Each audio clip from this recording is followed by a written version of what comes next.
I've been following your career for years now. Yeah, When I was a faceless, no name individual online, just looking at what the Americans were up to. Um, I was hungry and starved for any sort of hints of training. Every now and then, we would reach out to American instructors to come and train us, or to figure out some sort of us going out to the U.S. We were denied many times. right, Um, and there was not a lot of online sources of training or opinions or things related to basic combatives of the kind that you are known for. But you were always pretty generous about putting some of the stuff out there, like online forums, and seeing demo videos, and some of your manuals kind of like basically circulating out there in the right. ether. And I remember getting hands on some of it, and one of the first things that struck me was um, you weren't one of those static instructors that, like, "Hey, I figured this out, and this is the truth, and now from now until I die, this is gonna be exactly how I do things." Yeah. Constant evolution. Before we get into all of that, Craig, where were you born? Where'd you get your start in life? My start in life. So I'm a dyed in the wool Southern male. I was born in the state of Mississippi on the Mississippi Gulf Coast at Keesler Air Force Base. So you can't literally get any further south in that state without being in the water. You'd be in the Gulf of Mexico, another 500 feet from where I was born. And I was born and raised there, and then went to or was sent to a military school because I was a bad kid. That's a commonality that we Yeah, get with a it lot of is. people. It is. It is. What was going on that was making you hard to deal with, that you got sent to military school? Well, being the skinny kid with the birthmark and getting bullied, and then getting into martial arts. Literally, my childhood story is Daniel LaRusso. I am the guy that got picked on and had to learn how to fight. So my grandfather, against my mother's wishes, put me in Taekwondo in 1974, and it I can remember back then they still didn't have protective gear, so you fought without Yeah. you kind of wrap your hands and had little weird ankle things that you put on. But it was I think it was a year or so after I started in Taekwondo that the original June Ree safety chop and safety kicks came out, the first real protective equipment and for martial arts training that you saw that went mainstream. Was it just being singled out because of a like, Oh yeah, we because my face, my birthmark. I mean, we're like, as kids, yeah, I they're the cruelty aspect of it, and absolutely this is before skinny. anti-bullying, all Oh, that yeah, shit, so this is skinny, runty, I got picked on daily, and, I think the seminal moment for my grandfather, like, going against my mother's wishes and saying he was a career law enforcement officer, like, legendary Mississippi lawman that, ironically, most of the people I worked for in my law enforcement career had worked for my grandfather. okay. So, um and they had dealt with me as I came up as a criminal teenager too, so it was weird, right? What was the criminality about around you? Like, what were you into when you Well, I mean, when I was 14 years old, I had 3 felony charges: burglary, grand larceny, and possession of automatic weapons, which resulted Holy in shit, Greg. a raid by ATF on my neighbor. Well, what happened was me and my friends, teenage friends, was angry, smoking weed, taking pills, things like that, and just into general mischief. And our we're all into guns and we're all into military stuff and Yeah, paramilitary yeah. stuff. And my neighbor was a Vietnam veteran, and he made the mistake of showing a bunch of rotten kids two AK-47s and a Russian PPSH 43 and a Browning 50 cal that he had somehow gotten back from Vietnam. And he showed these to us, so we waited until him and his family went on vacation and hit that house and took all their stuff. So we couldn't. We were all too runty and skinny to get the 50 cal out, but we You took the tried. we tried. We took the AK. It's a heavy It's a fucking huge, yeah, and we're all 14 years old, bunch of runts. And so we took a bunch of pistols that he had and stole the AK-47s and the PPSH 43, and then um, we didn't know anything about covering the crime, right? I mean, the guns were hidden and nothing else in the house was taken. So he kind of knew, but he couldn't say anything. And what ended up happening was one of the guys on the burglary got nervous, snitched us out, and we got pulled over in a traffic stop. And I had a AK-47 and a pistol in the car. I had another AK-47 and the PPSH 43 at my house. You And were rolling with a stolen AK in your car, it just was, yeah, yeah. yeah, yeah, in a tracking. in a in a Volkswagen Carmen Ghia, Yeah, yeah, yeah. right? That That was matches. right, yeah, 14 years old. And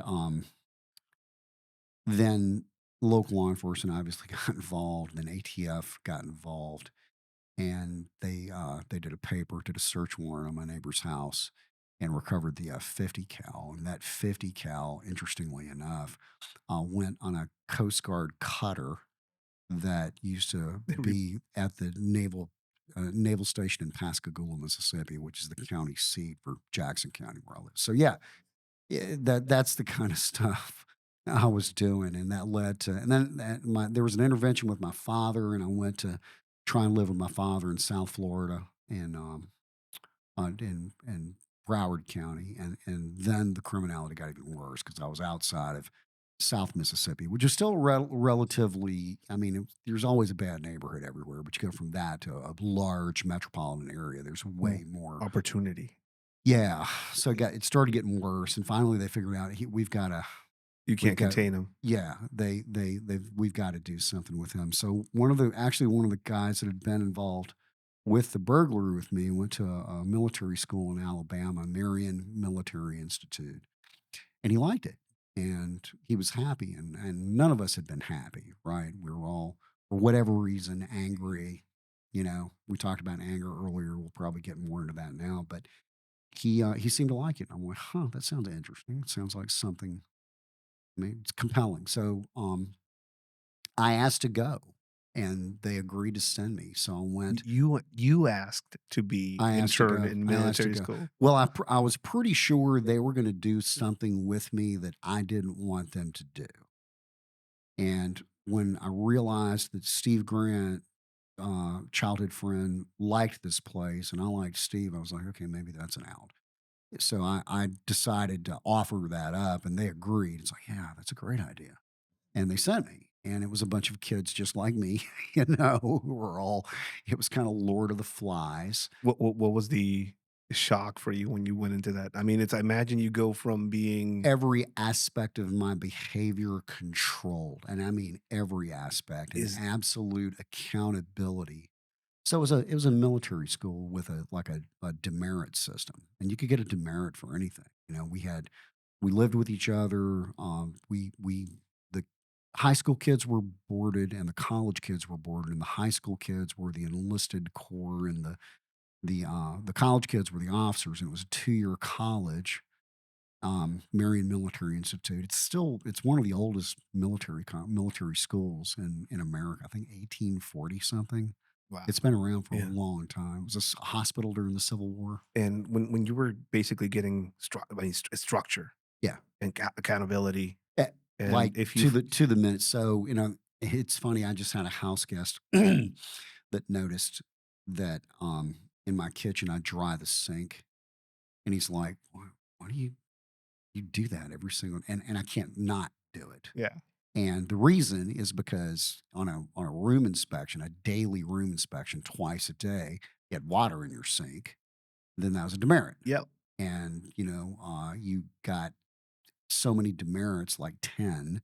If you got 10 demerits, that was a penalty tour. And a penalty tour was 25 minutes worth of marching on Saturday when everybody was off in your full dress uniform around the quadrangle, right? Wearing all this, you know, uh, lords of discipline, full dress regalia with white pants and silly plumed hats and a huge, rifle and stuff like that. Sucked, right? it sucked, but in a lot of ways, you I really had to yeah, have it. yeah, I yeah. had to It's like have it.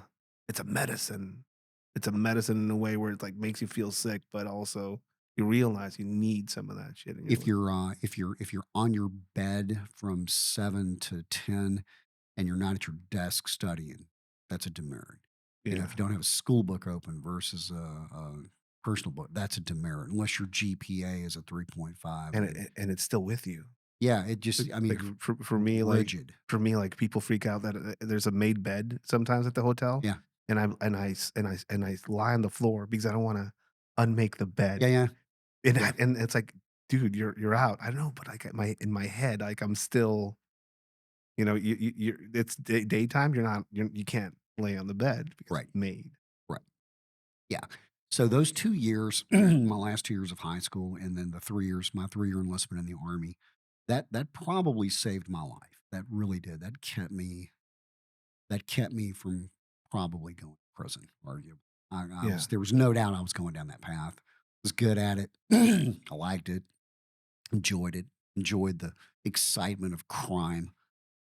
It's exciting, right? It's what people do. It is exhilarating getting Getting away oh, yeah. with it Oh, when yeah. you're I mean, I was into my period of something like that. Yeah. The getting home and getting away with it and just, like, putting the loot out on the ground Yeah. and just like, "Hey, this is for you, this is for me," Yeah. and then going out and enjoying yourself with this manifested money or this I don't know, and then seeing your friends who work at the ice cream store getting paid bullshit money Yeah. that are following the rules, Right. and somehow you feel I don't Oh, know, yeah. it's like a superpower. Elite. Yeah, Feel elite. It's interesting that almost everybody that when you really peel back the layers, almost everybody that did a successful career in either the IC or JSOC, there are two things that are common: horrendous neglect or abuse, childhood, and then crime. crime. Yeah, Crime, uh, common. abandonment, a lack of supervision or a Yep. lack of parental figure, um, or an abusive figure there that basically drives you into some of these things is a commonality I've seen. Yeah. Like we had Eddie Gallagher here, Yeah. which blew my mind that he was into mushrooms and coke when Right. he was a kid, Right. right? Which is wild to think about, Yeah. and the type of person he is and he turned into. If that wasn't there for him, he would have been an epic criminal, Yeah. probably, right? Yeah. You mentioned this exhilaration, right? When with crime, there's always a fuel behind a lot of this. Like, I guess for me, it was always, I was abandoned in a lot of ways, Yeah. and I always wanted to do epic shit so I could gain attention from the people that Mhm. ignored me Mhm. for a long time. Um, there was a frustration behind it. I think a big part of it that fueled me for was frustration and just trying to prove myself Yeah. constantly to every single person that I could find, either impressing them. And then I was hanging around a bunch of criminals, so impressing criminals is pretty horrible. Like for you, what was that energy, Oh, we definitely anger, anger? definitely anger from the early formative years. Anger that I looked different, anger that I got picked on, anger that I got rejected, and martial arts were a way to fight back. And I started training in 1974. And nobody really counts childhood martial arts, but really, I'm 57 now, and I've been training in something steady ever since. And The list of things I haven't trained in is probably shorter than the list of and things I have trained. like hindsight is 2020, but like if you didn't have that focalized moment where you can just exert energy into another person, Yeah, you would have probably done that yeah, outside with a baseball bat on yeah, somebody, probably, right? yeah. There's no doubt. There's no doubt. So I think martial arts kept me out of trouble, but even that, as I entered my teenage years, that it couldn't, and all this, it was too much. I needed daily Containment is containment. containment. I did for the rage because it's the bully cycle, right? You learn how to fight back after being bullied, and then you become a bully. And you're preemptive in your bullying, Yeah. whether it's physically or verbally bullying people. So when you get good at that and you hit it first, It keeps people off your back. It's you know prison gang stuff. It's the same stuff, Yeah. So same exact psychology. are you when you're going through this containment period, in this military institution and you're basically, like, figuring out structure, are you planning out the future in any way, No, shape, or form? Or are you just fucking let's just going through life on autopilot? I'm going through life on autopilot. There's no plan. I'm literally making decisions in the moment. There's no plan. I planned to enlist. I planned to you know do commando stuff and or try and do commando stuff. I had a 3-year enlistment. I served in the mechanized infantry unit and the Ranger Regiment both. But it was there's nothing going on. Yeah. It was the '80s era military, and we did stupid shit Yeah. all the time. It was just dumb stuff. Yeah. There was no mission or urgency. There was pain for pain's sake, and there were there was just nothing like all peacetime militaries. It just devolves into silliness and doing stupid things for stupid things' sake. So I jettisoned that. I had the college money, came back home, and I was like, well, what do I want to do? I want to be a spy. Be a spy. Where did you get that idea for a spy?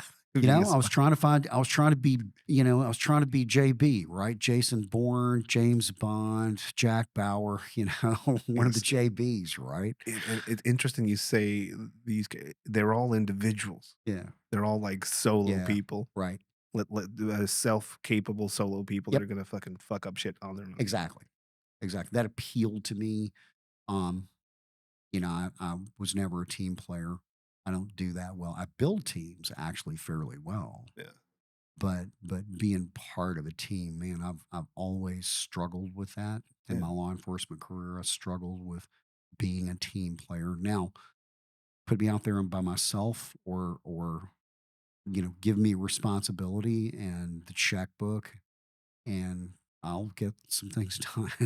I Which is will. which is interesting. I mean, I did some recruitment back in the day when I was in a command position myself, and, there's team players, which are great, they're functional, you can use these people, and then there are people that come from abusive backgrounds, solo people that raised themselves, people that had some issues with the law, like, I would always kinda, like, talk to the psychologist first at the academy, right? It's like, "Hey, who's really," Right. and Exactly.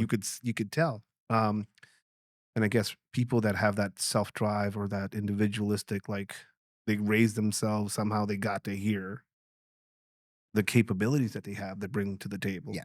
Like, they're not gonna be like, "Hey, what do I do?" They're thinking on the fly. They're trying to solve issues Yeah. as they come, and they have this time blindness, which I've detected on a lot of people like that. When I say time blindness, I mean, it doesn't like, "Hey, go do this." And you have to go check on them because it's been a few weeks Right. because they're on autopilot in a Right. lot of ways. But this whole aspect of them, when you ask them, like, who do you want to be or what do you want to be like, they always mention these lone Yeah. warriors, Yeah. self-capable individuals who are just like about that. Um, it's not necessarily antisocial, but it is like a sign or some sort of reflection of what they had to basically Sure. do to get to that point. Sure. Um, you wanna be a spy. It's great. Wanted to be a spy. So I came home and 1989, and I needed employment. I had college money. I had the Army. I had the GI Bill and Army College Fund. So I started going to college, and I was like, "Well, okay, how do I need to join the CIA if I want to be a spy."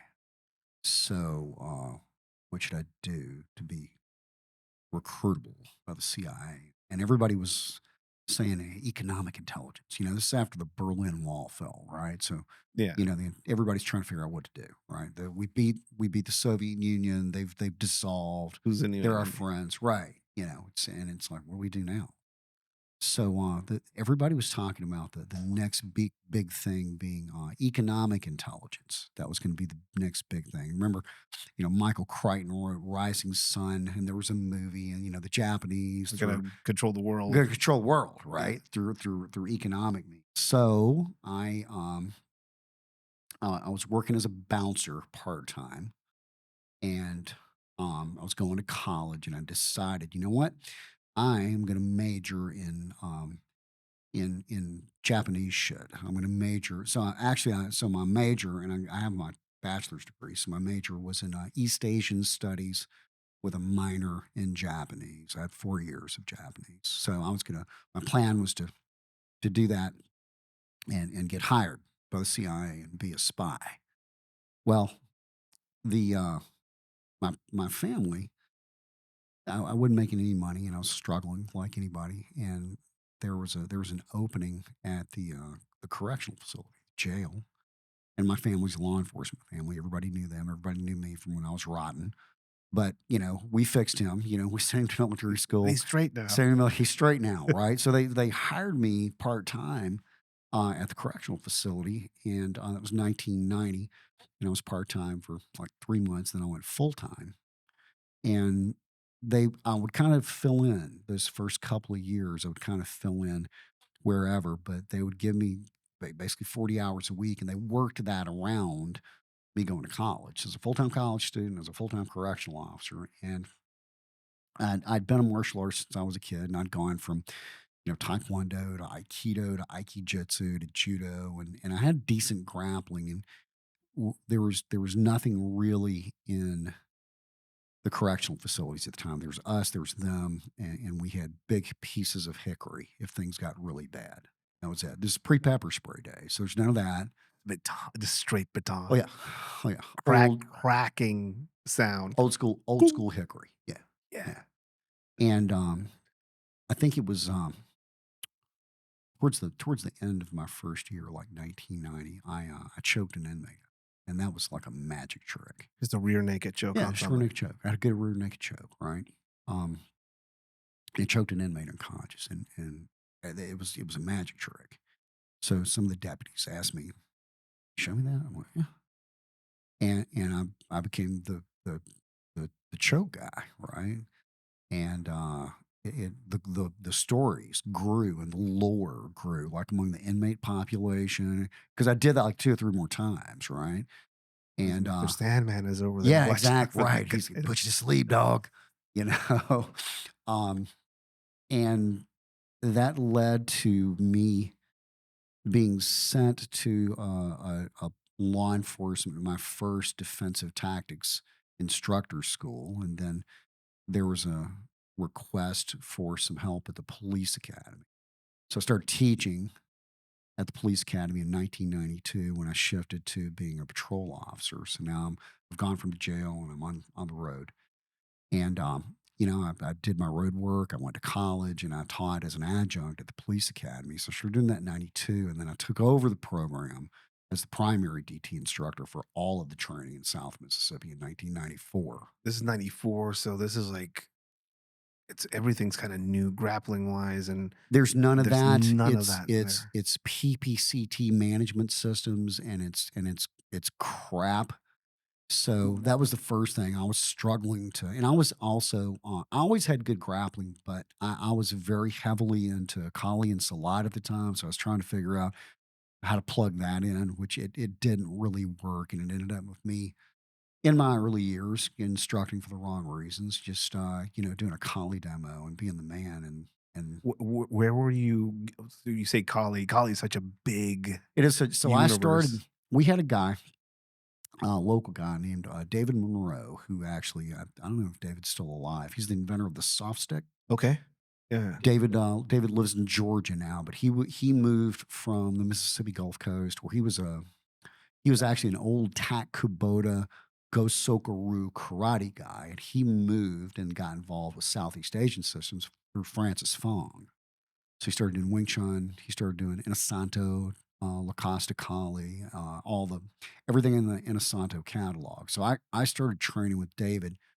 I knew David, and then I was stationed at Fort Benning, so I would run up and see David on weekends, and I also train at Francis's place when we weren't in the field on Saturdays and Sundays, and then we'd do the old Southeast Asian martial arts conferences where Francis did Wing Chun for Friday night, and then Dan and Chai would split the day on Saturday and Sundays. You'd do half a day of Dan and half a day of Muay Thai with Chai. So I got into Kali and Salat and those flavors, and then started chasing it around, chasing down and I call this story, searching that now, this odyssey that everybody goes through. I call it searching for Yoda. Yeah. And so I was doing that, right? When you say, but for people that don't get that, I get exactly what you mean, but like, you I'll describe the journey that every martial artist goes through and hopefully grow out of. So everybody that starts on their martial arts journey, they believe that if they undergo this perilous, and it's usually like a Tolkien-esque, right? It's like Lord of the Rings. You have to cross mountains and oceans and go up and through deserts and there's this wizened sage somewhere in the mountains somewhere, and he somewhere. lives in an austere place. It's an ice cave. It's the top of a mountain. It's a swamp, right? If you find that guy, whether Yoda, Paime, whoever, you find that dude and you kiss his ass enough, you, like young Luke, will be able to raise the X-wing fighter out of the swamp with your mind. Everybody goes through a period where they're searching for Yoda, and Yeah. hopefully you grow out of that and you realize, you know what, Yoda's a muppet. That shit's not real. that's that's not real. Stop searching Searching for for Yoda, Yoda. yeah. So I was in my searching for Yoda phase, right? And I was chasing all these old guys down. I did oh geez, the number of guys I sat at their feet for a little while in the Filipino martial arts community. Ben Largusa, Flora Villabril, Angel Cabalas. I mean, a lot of old school guys, that Dan learned from. Yeah. So, and then, Dan was kind of the center point for culturally for Southeast Asian martial arts, When Kali and Salat. The Detoirs, I did training with all of them, what would happen with each of these Yoda figures when you would approach them, kinda, like, be really close, right. and then they would not be it, and you'd have to, like, what would happen? Here's what was happening. You approach these people with adoration, and especially with a lot of the things that you see in the Filipino systems, which are when you see Hubud for the first time, and you hear all that slapping, and everything, it really, and the hand speed and the coordination and the grace and the beauty of that, right? It's you want that. I want to be able to do that. I Yeah, you want to want be able. and also there's something about being able to replicate it that feels good. It does. It feels It good does. It until does. you find somebody It's like that's shooting a plate rack. yeah, yeah. Right? It's Ding, ding, ding, instant ding. it's instant feedback, So, right? It's the instant tactile dopamine. it's dopamine. Yeah, 100%. So, I would go and I would learn the latest tricks, or a foot sweep out of Salat, right? That just makes you feel, you know, just boom, like you Yeah. lost all of your nerve capability at that moment. I thought it was magic, man, and I chased it. I was just chased it all over the place. Drove, slept in my car, ate ramen noodles, being a martial arts nerd. Just went everywhere doing this stuff. So I would work, you know, as a road deputy. I would teach the academy quarterly, um, and I would train, and I would go to college. That was it. That's all I did. So what was happening with my martial arts was there I started seeing a real schism between what actually worked with law enforcement and in the scenarios that I was in as a patrol officer and what was being advocated for. So one of the earliest ones was I had a call for service. I was a patrol officer. I think it's 94, 95. It was before I went into narcotics. But it was a call for service for a medical emergency, and I run, uh, you know, haul an ass there and get there, pull up, go to the front door, knock on the door, and there's a kid. It's like 8 years old. He answers, throws the door, and says, "He's back here." And he runs, and I run back there, and it's a left hand turn. Go down a hallway, and there's a master bedroom at the end of the hallway. And inside the master bedroom, there's a large walk in closet. I look forward, and I see this big guy, huge guy, lying down, you know, Don't know what's wrong. There's a woman on his left side. And we're in a closet. There's hanging clothes and shoe boxes and, racks of shoes. It's crowded environment. She's crying, you know. And immediately what you see when you get medical emergencies, okay, this guy fell out, right? It's a heart attack, choking, something like that. So I'm dum, dum, like, here, ma'am, here, let me take care of this. And I just got lucky. And I knelt down on his right side and I checked his elbow and grabbed his shoulder to pull him towards me. And he sprung up and he had a 9-inch fillet knife in his hand. And he had opened himself up, from wrist to elbow. The guy was about 320 pounds. At the time, I was probably 140. I was a squirt, still am, but much scrawnier then. And I just shitted and kind of fell with two hands and my body weight on the knife. And she was in there, and we're in a ground fight. And I'm trying to control this knife, and he's covered in blood, and my grips are unsure, and it's constantly shifting. And he's trying to get up, and I know if he gets up, I'm fucked. Yeah. So I'm trying to knock him back down and take his posture, and I have a decent understanding of that. Shoe boxes are falling on my head. Dresses, are where all the clothes are coming off hangers Chick and things like. screaming, probably. Yeah, she's squalling. I remember the mascara running down her, looking up, and the mascara coming down her face. And it looks like some of your stuff, right? What that I see in some of your imagery. I'm like, what Oh, is this? yeah. And that lasted for about 3 minutes.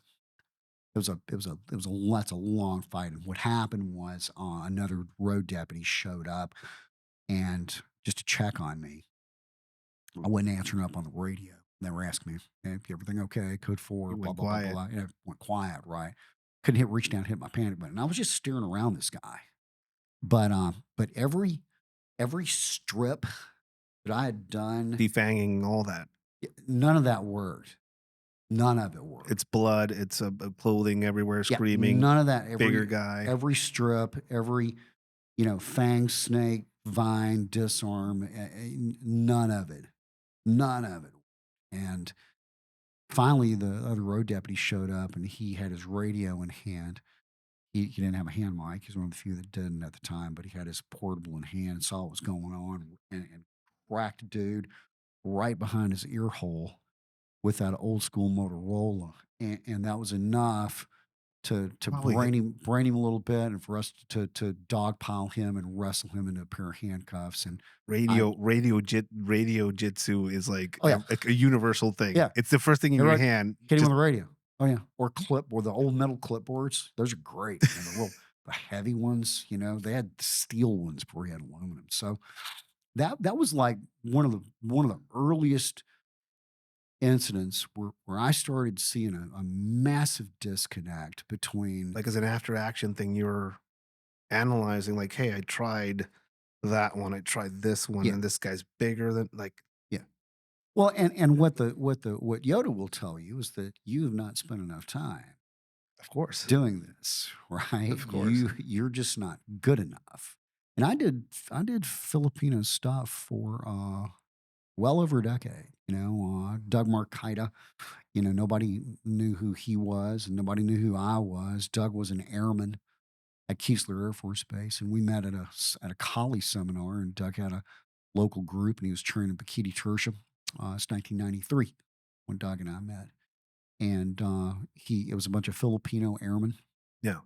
And it was me and another white kid that went over there to train with all them. These old barracks that Doug had somehow got access to, no air conditioning in Biloxi, Mississippi. And we used to do like hard, you know, hit each other with rattan, and Fuck up your fingers. fuck up our fingers and go after each other. We do that for like 3 hours. Did like 3 hours. We'd do an hour of footwork, an hour of power, and maybe an hour of flow. It's very simple. Um, But yeah, I mean, I trained with Doug for 3 years until he ETS'd from the Air Force. He was a medical technician, and then I started doing undercover work. I went to narcotics in '96 and went immediately into that 2-year undercover assignment. So going into the UC period and entering the world of narcotics. undercover narcotics specifically, I already had a healthy dose of skepticism about everything I was teaching because there were just it wasn't showing up at work. You were basically trying to give people a feel good solution to some of the things that you had with what you had as far as an understanding, Yeah. but realistically, Yeah, when it came down to it, you were like, I couldn't reconcile what I was training with what was happening in real world, mostly police custody events, but there were a few assaults on me even as a uniformed officer, and you know? I don't know. For me, when I went down the same looking for Yoda thing for Yep, years, and for me, what became very apparent is that a lot of the people that I was trying to train with, one, were masters with straight noses, yeah, and that weren't missing a lot of teeth. yeah, So that became like a thing. Like, hey, I understand that you are a proficient in this, but what's your experience base? That's one thing that started like it's Yoda's ears fell off. yeah, And another thing that I started noticing on my end was the lack of ambush or counter ambush based methodologies. Like the whole I have a weapon, you have a weapon, and we're going to duel. yep, And that's the basis of this. yeah, And you're like, wait, but your weapon might not be in your hand. It might be on the ground, on a table, or on you hidden. Where's that? right, Where can I figure that out? exactly. Or like we're not wearing garments, or where's your flashlight? The whole radio thing, I've utilized a satcom radio on many people. It works so well. And once you know how to do that, that's pretty dangerous. Yeah, And this is pretty dangerous, yep, but it works. yeah. Um, and there's nobody showing you how to do like, No, no. but you're like Maybe there's a guy, right? That maybe somewhere. there's a guy. Hopefully you are that guy likes you and you're friends with him. Yeah, there's maybe a guy that can give you some of that legacy knowledge that's useful. Hey man, you hit him right back here. You know, you want to hit him with the edge, not the flat. You know, those old crusty guys. For me, the Yoda figure turned into that. These moments of illumination, Right. like rear naked chokes. I remember I learned that from I think it's a Cuban judo instructor Yeah. that they wanted to go into the US and the US said, "No, not you guys." So they stayed in TJ and they were judo guys, but Yeah. they would be like, you can sweep him, but grab onto his arm so he can't break his fall." That type Right. of shit, Right. right? And we had like moments of that where the guys were like, "Holy shit!" But I don't know if you can do that as cops though. Yeah. Like we were like, "This is Mexico, we could do whatever the fuck we want." But you had these moments of like clarity, and then you would look at these fuckers, these scrappers, like you missing one of them had that didn't have an ear Yep. because he somebody ripped it off. Yep. And I was like, how did that happen? So he showed us how to grab people by the ears. Horrible shit. But you start this image of Yoda or this again, like I thought you could train proficiently with this master, and then you would be, Do magic. you could glow red like Bruce Leroy or Do something like magic. that, Yeah. some of this magic stuff. But it wasn't that. I'd start seeing and realizing that if it isn't ambush or counter ambush based, and if you don't have the reality of what you will actually have on you or with you or dressed or shoes or there's walls around you, Right. um, I started seeing that. For me, it was a shock though, because I was really invested in some of these people, Yeah. and all of a sudden they start going away. Um, you said you undercover work, which is people um, going into places on your own Yeah. with a hidden purpose Oh yeah. that if it gets discovered means it's probably a good idea to kill you. Could be in some cases, yeah. In some cases, you just blow a deal, right? But in others, yeah. I mean, if you're made, you're done. What that's almost I mean, depending on where that is, Mhm. it's almost suicidal. And Yeah, and like I mean, self-destructive trying to yeah, get into that realm. I yeah. mean, I've met a lot of people that have gone into that realm of policing in the US and elsewhere in the world. That's these are people are self-destructive by nature. Yeah.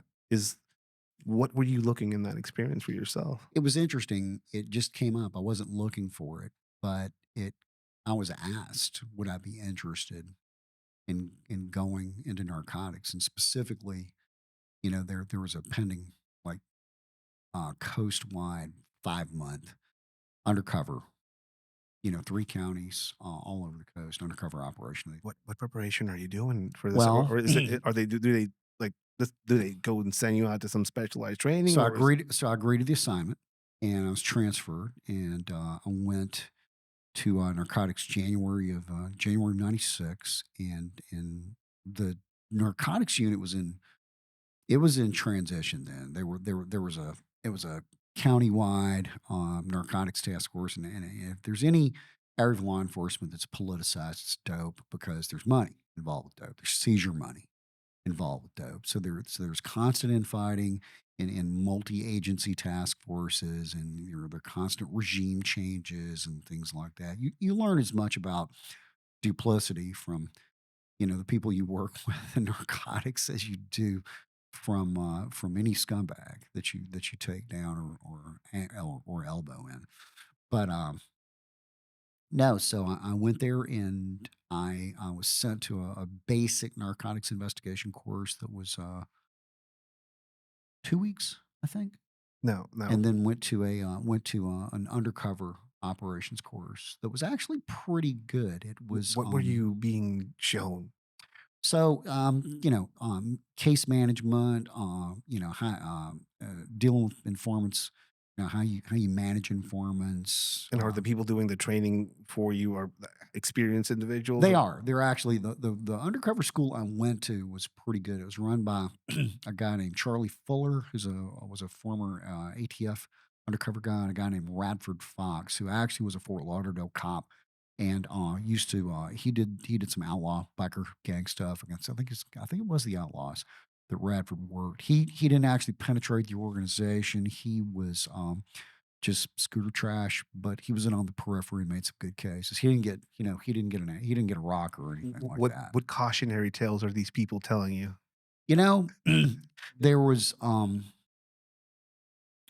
the, there was a lot of we did a lot. So it was a really well run, especially for the 1996. It was actually a really well run school because we would have class during the day, and then at night we would do scenarios, and they had this is at Meridian Naval Air Station in Mississippi, so that was where and it may still be there, the Regional Counter Drug Training Academy, which covered a lot. I mean, people from it was actually one of the first ones in the United States, and people were coming from everywhere because training was free. It was federally funded, right? And the training was free, so all you had to do was just get there. I mean, literally the lodging, you stayed in a military installation, so that was free. The training was free, and I think pretty much everybody in America was going there in narcotics enforcement, probably in the early to mid What '90s. scenarios that they're putting you through at night? Like, what are you trying So to you'd go in there, and they would have like areas of the barracks,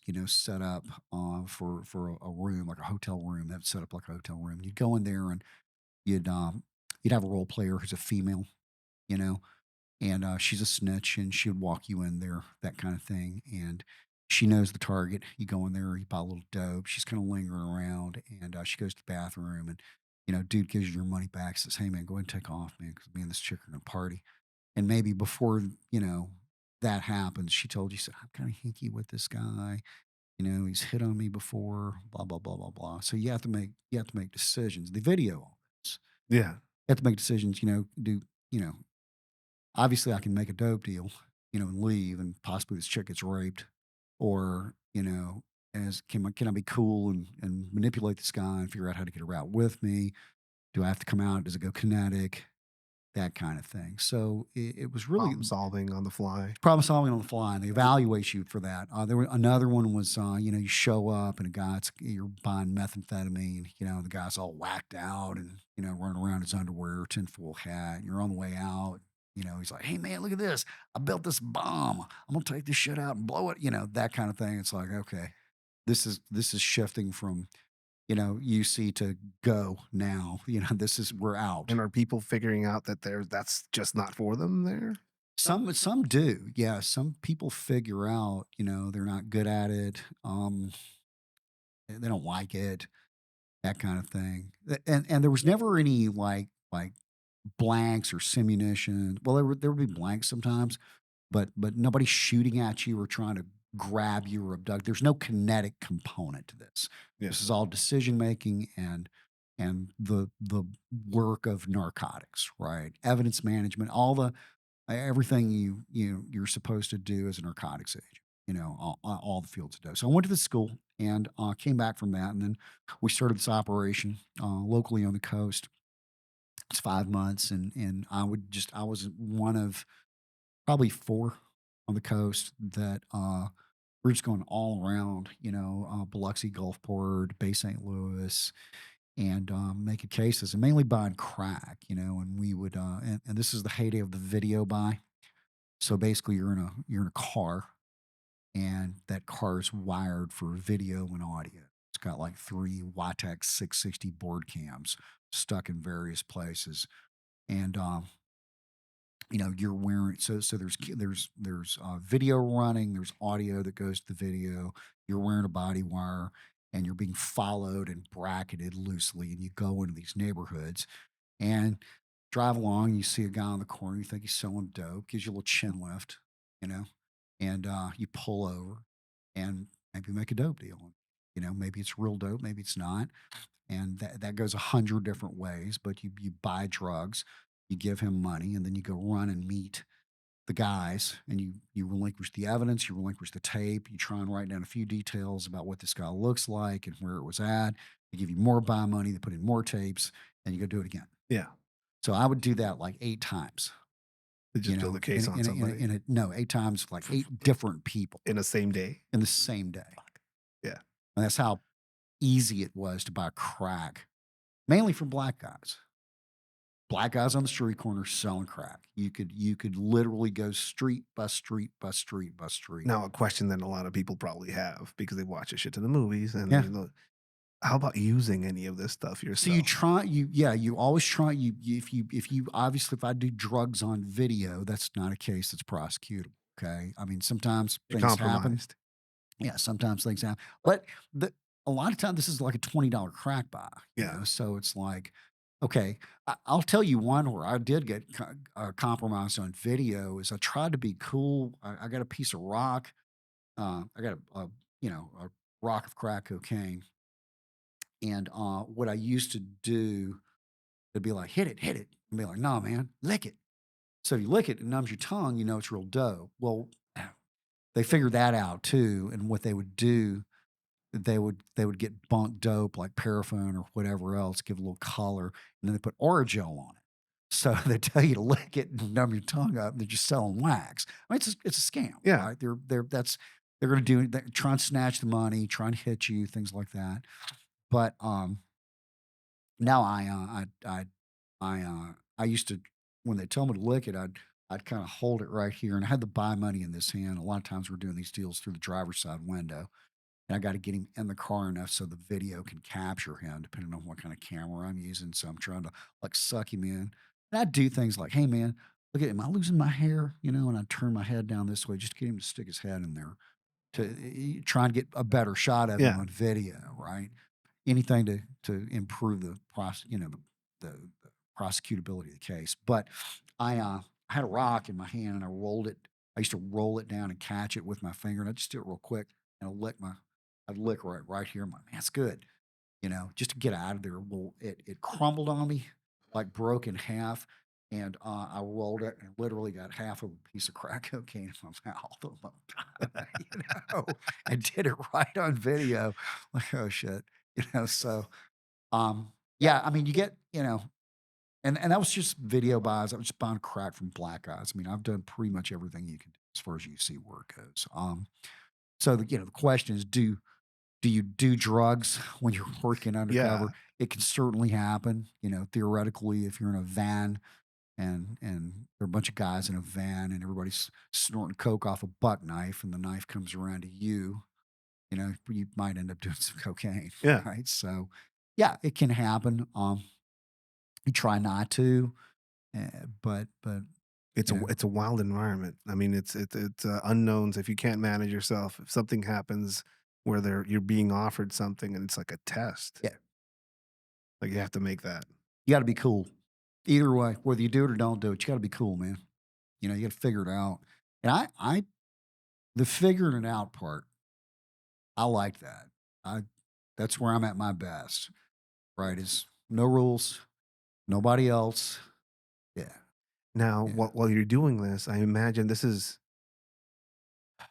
I mean, like holsters, like inside the waistband holsters, guns that could be carried concealed wise, blades, all this stuff is theoretical in the world like yeah. back then. There's no concealed carry, multiple companies coming up with No. specific. You had leather gear. Blade Tech was in its infancy then. Uh, and Mad Dog, Kevin McClung, MD, Mad Dog Mad Dog Max. Kydex, Yeah, yeah, right? yeah. What are you carrying at this period in time? Because there's no clinch there's no clinch pick yet. No But clutch pick. there's Kydex isn't a thing, eh, really. yeah, yeah. It's all. I mean, I remember when I started in the early 2000. It was Acker Yeah. leather. Um, what are you what are you carrying with you? Like, what are you choosing to carry, and how are you choosing to carry shit with you? Most of the time, I ran a Glock 26 in Thunderwear below the line of my pants. And then So I it's would also deep carry. deep carry. And I would on vehicle wise, I would run a J frame under my thigh because I could get to the J frame quicker and shooting in or from the car. But if I got, you know, assaulted and dragged out of the car, it happened a few times. I still have a gun on me, you know. So yeah, I kind of ran a two gun system like that. And Are you testing this? Are you going out to a range? Are oh you yeah, running this shit yeah, before you get comfortable? I actually did, you know, and I And wasn't quite Teddy Medina good, but I got pretty good at between being skinny, baggy jeans, baggy ghetto, you know, yeah, white trash, wannabe gangbanger jeans and stuff like that. and Weapons grade mullet, dangly earring, and my Thunderwear with the Glock 26 in it, right?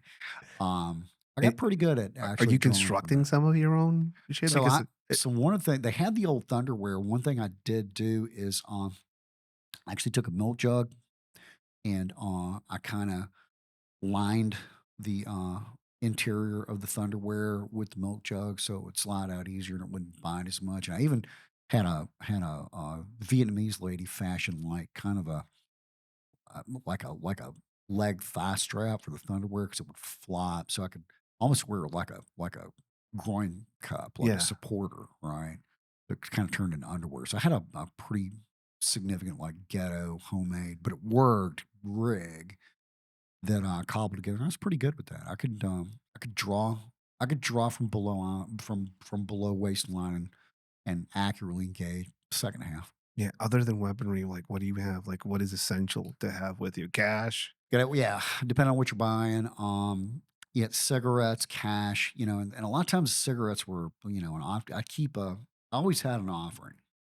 You got to have an offering, right? Especially when you're buying crack, because the object I'm gonna have to buy tomorrow, and a lot of times you're not buying from dope dealers, you're buying from addicts.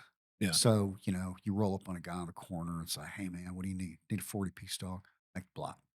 Come around, guy's got a rock, right? Now he's gone and got that from somebody, and more than likely he's going to give it to me, and he's going to ask to hit the rock, right? That's just, you know, an addict. he did right. He's like, come on, man, let's go. It's like, no, man, trying to get in the car. Like, no, man, can't go. It's from my, you know, and he's like, what do you mean? I did right by. It's like it's from a girl. It's my girl's rock. She fucks me crazy on the shit. I gotta go. He's like, "Man, I gotta have something, man. I did you right." And quite often right there and then, you know, he'd start to get a little, you know, "Hey, man, I did you a solid. You know, I went and ran your rock, and you won't even let me chip that dope." You I start would, turning. yeah, I would have, you know, like a 6 Cools or Newports or half a bottle of malt liquor or like a crumpled ass $5 bill in the cup holder An offering. as an offer, right? It's just enough, right? It's just enough to pay the toll and say, look, man, it's my girl's rock. I gotta go. Man, here's my smokes. Here's this fucking malt liquor. I'm done with it. It's $5. Just I and it's enough, right, for me to get out, be cool, because I got to come back the next day. I'm going to see that guy the next day, right? And I'm going to try and buy from not that guy the next day because I already got a case on him. So Yeah. I got to bypass that dude and find another guy to buy drugs from because it was all about volume. On crack operations specifically, it was all they wanted volume. We'd make, geez, 140 prosecutable cases, 140 defendants, in a typical street level operation, few weeks, couple months. As far as, being prosecuted, the video worked.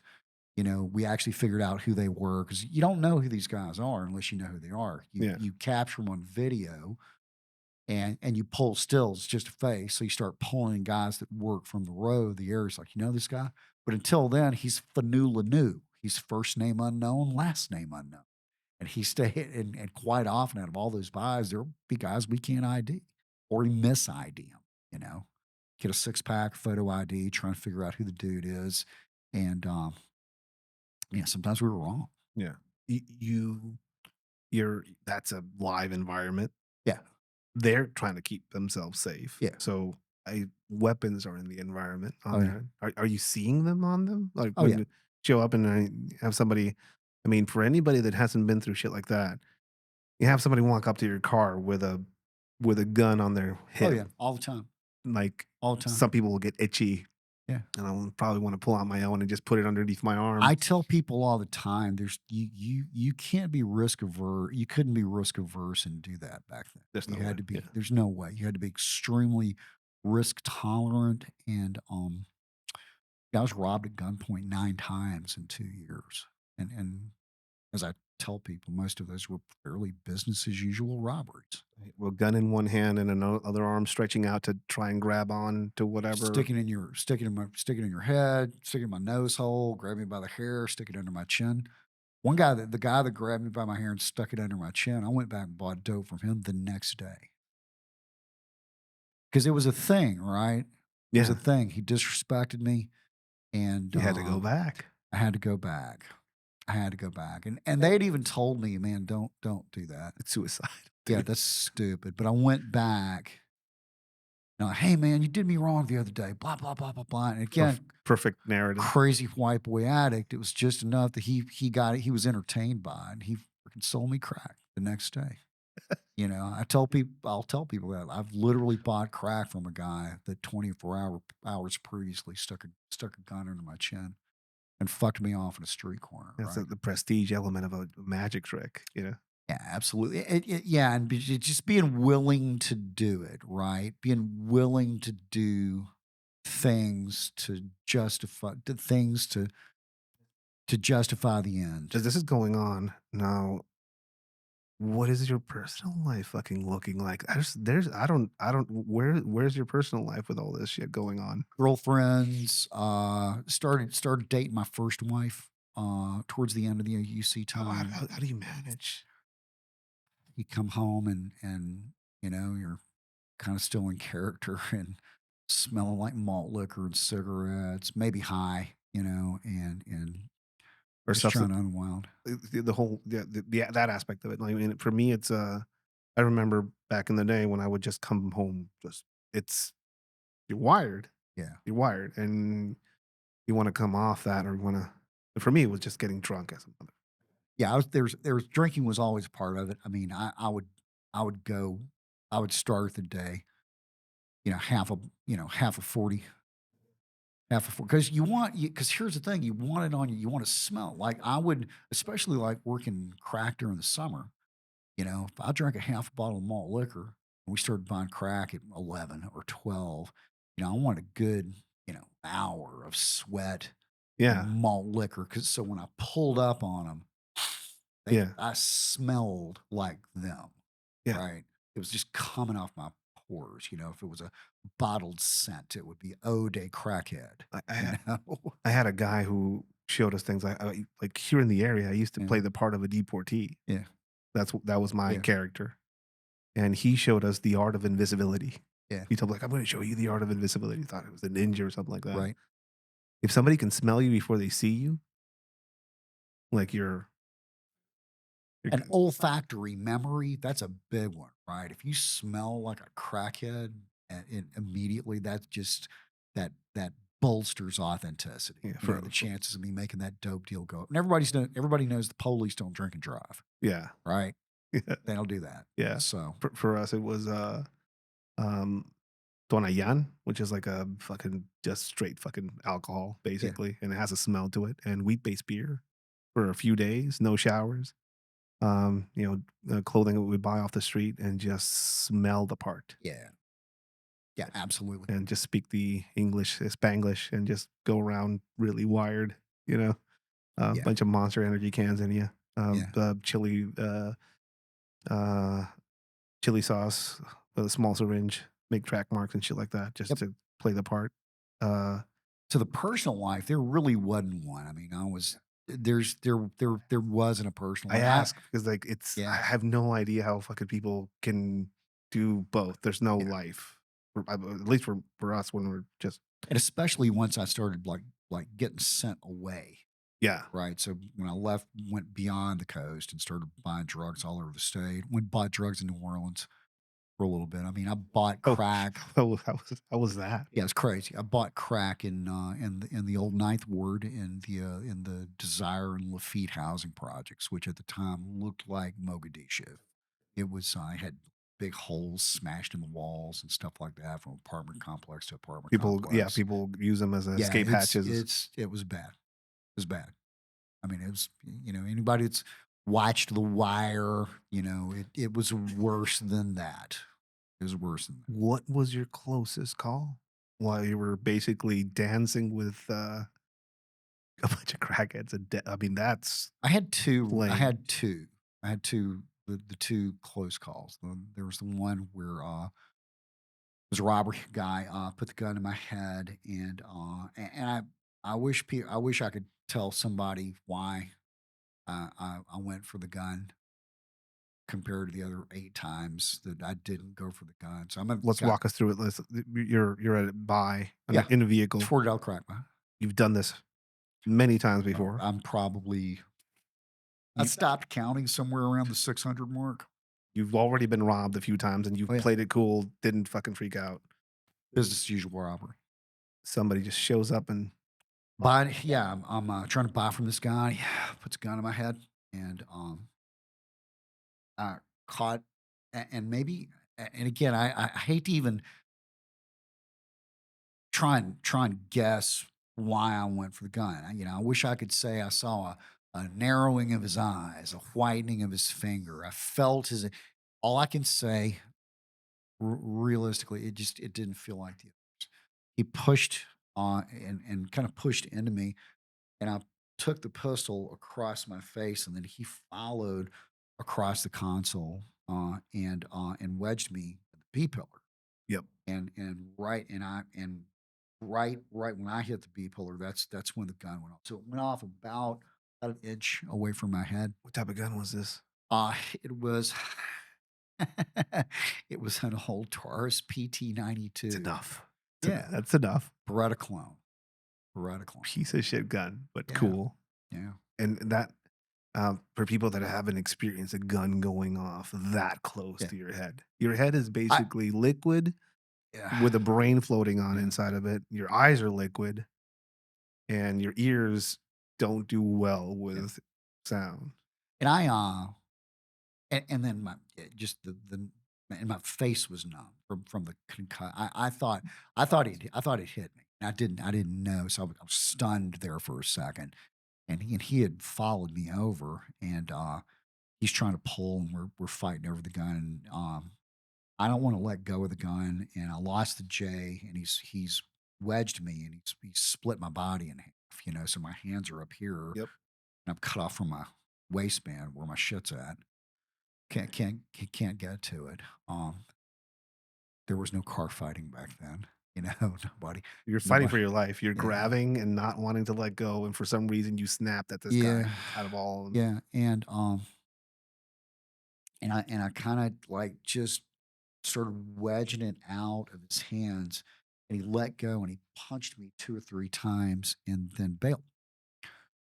He was So losing. He was he losing and so he's yeah, he fuck. bailed and, so they ID'd him on the video, snatched him up like, 12 hours later in a housing project. So, that was the first one, like, where I was like, "Okay, that was close." When that happened, what are you like, are you reanalyzing your life choices? Are you like, "Why? What's going on Like, through your why mind?" should Yeah, I not do this? or No, that or sh never entered my mind. That never entered my mind it's tracking as at far as who you are. all. It's tracking, but, like, Maybe I shouldn't do any more undercover. No, no, none of that. None of that goes didn't through your mind. no, not a But bit. how about what like, you say there's no vehicle fighting, which we'll go into the training later, but are you, like, reanalyzing how you carry what you carry, where you carry it? Yeah. Is there a conversation with yourself? That was the event that eventually, that the clinch pick was born from. Did That's you where the clinch pick came from, was my time buying cars or buying dope in cars and fights in car. I mean, that was the most significant fight I'd had in a car, but I had several other how fights in long cars. between that event and then you getting back to work? I was back at work the next day. Fucking crazy motherfucker. That's crazy. I didn't buy any more that day. I was a little rattled. They told us to go home, man. Just, You get a go good to the night's hospital sleep. or anything? You get looked at? No, I didn't have a hole. So it's like, not doing all right.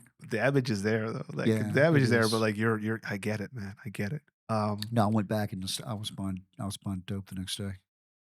Okay, like, another question, and these are all questions that I asked myself Yeah. later on, but what is the response to an event like that? Some people will get traumatized and say, like, "You know what? This is not for me."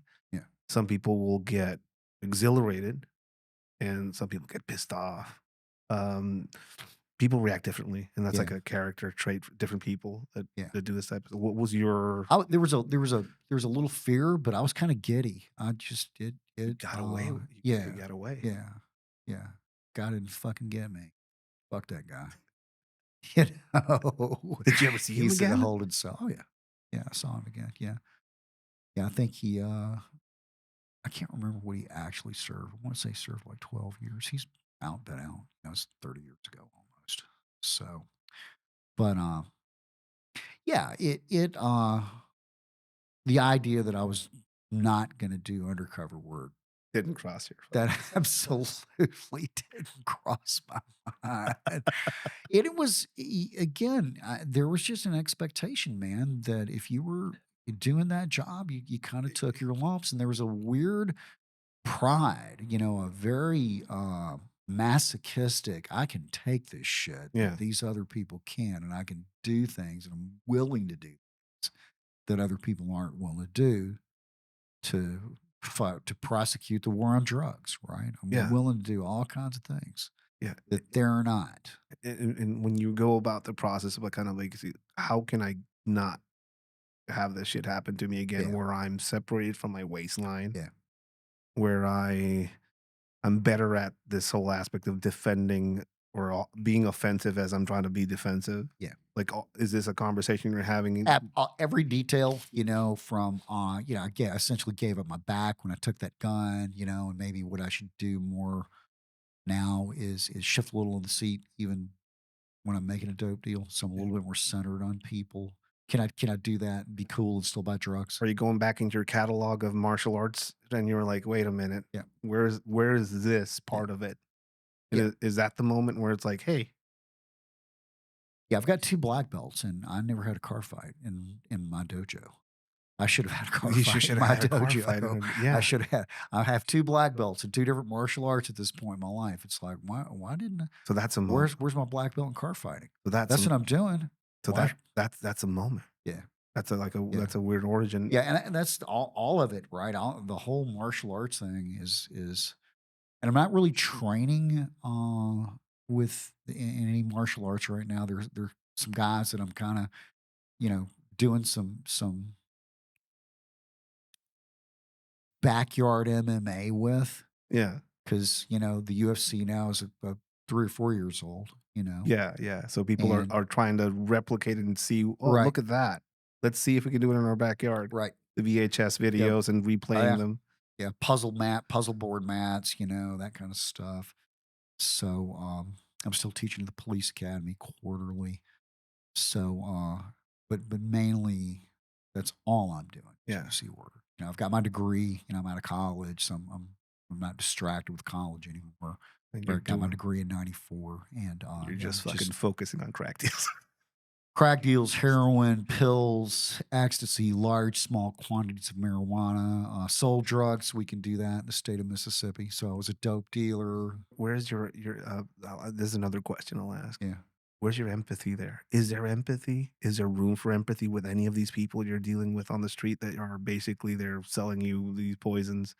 Is there any sort of humanity that you're trying to piece together? But what I'm saying is like this is a job yeah, and these people are obviously targets yeah, and because of all the thing that's happening. yeah. Is there any moments of humanity with any of these people? Um, Only enough generally to exploit them. Yeah. You know. Which is very difficult for people to put themselves in that, Yeah, it is. and It's not and everybody it's can. and it's damage. It's ultimately damaging. It's Yeah. ultimately, as we've had these conversations. It's ultimately damaging, but It keeps you alive though, because any sort of, hint of humanity or weak humanity, empathy is exploitable. yeah, absolutely.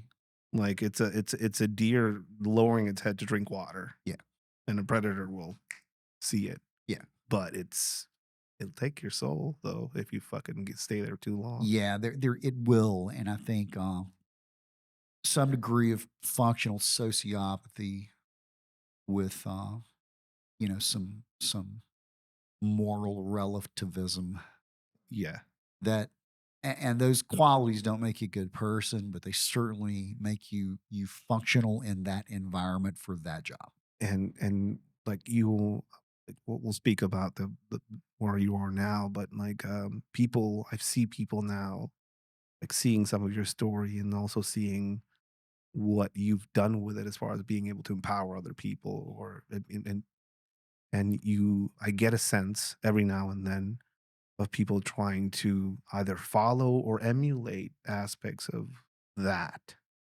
or that aspect that they recognize in you. Yeah. What do you think about that? I think people should follow their own path and take their own journey, I mean, like, I never tried to guide you. Yeah. I told you, I said, dude, I think you've got talent and I think there's a story there. And I think if you actually decide to jump into this, I'm pretty sure you're going to be fucking successful at. Yeah. We had that conversation what, R- 10, r- 15 years ago, something like that. I can't remember. It was a r- phone call. Random phone call as I was basically fleeing Yeah, Mexico. Mexico. Yeah. um, and you just pointed you pointed towards something, but you didn't tell me what that Yeah. was. Um, I see people sometimes kind of trying to find or seek out the same experiences as somebody like you, Yeah. and they don't realize that to get to where you were, there was a lot of things that were involuntary or some of the things that you would not wish on your worst enemy Yeah, as far as life absolutely. experience. Absolutely. We're composites of our good and bad experiences. We're all flawed, flawed human beings struggling for grace. Yeah, So the whole cautionary tale aspect of it, I think, is missed by some I people. think it is, and I think it's romanticized. I really do. People watch podcasts and conversations. They're like, "Man, I wish I had that guy's." We're talking about this earlier. Yeah, It's odd to me how somebody kind of looks at someone like me or someone like you, and when we're candid and vulnerable, they they they covet our pain. It's an odd thing, right? What does that say about humanity? How bereft yeah, is the population when you covet my bad experiences, right? It's interesting, but I think everybody wants to be a hero in their own journey, yeah, and they just don't know where to start the journey. They don't really know what they want to do or what they even can do, yeah. right? And another thing I think is not everybody has to be or gets to be that. Yeah, There's some people are great school teachers. yeah, Some people are amazing therapists. Like, yeah, my best friend in the world is a psychologist, and he works at the power company, yeah, and he has a very enviable life. He sleeps well, yeah. you know? He has a cool family, amazing barbecues, he's an amazing musician, and, I Well-adjusted, productive human being, successful human. checks in on me. Yeah, Um, he has enough mental space for both me and his family and his other friends, and he's great, he's well-adjusted, he yeah, goes on vacation, you know? And I have that sometimes when I look at someone like him, like, "Holy shit, that's who I wanna emulate," right. right? And it's a weird experience getting to be here, and the whole hindsight thing.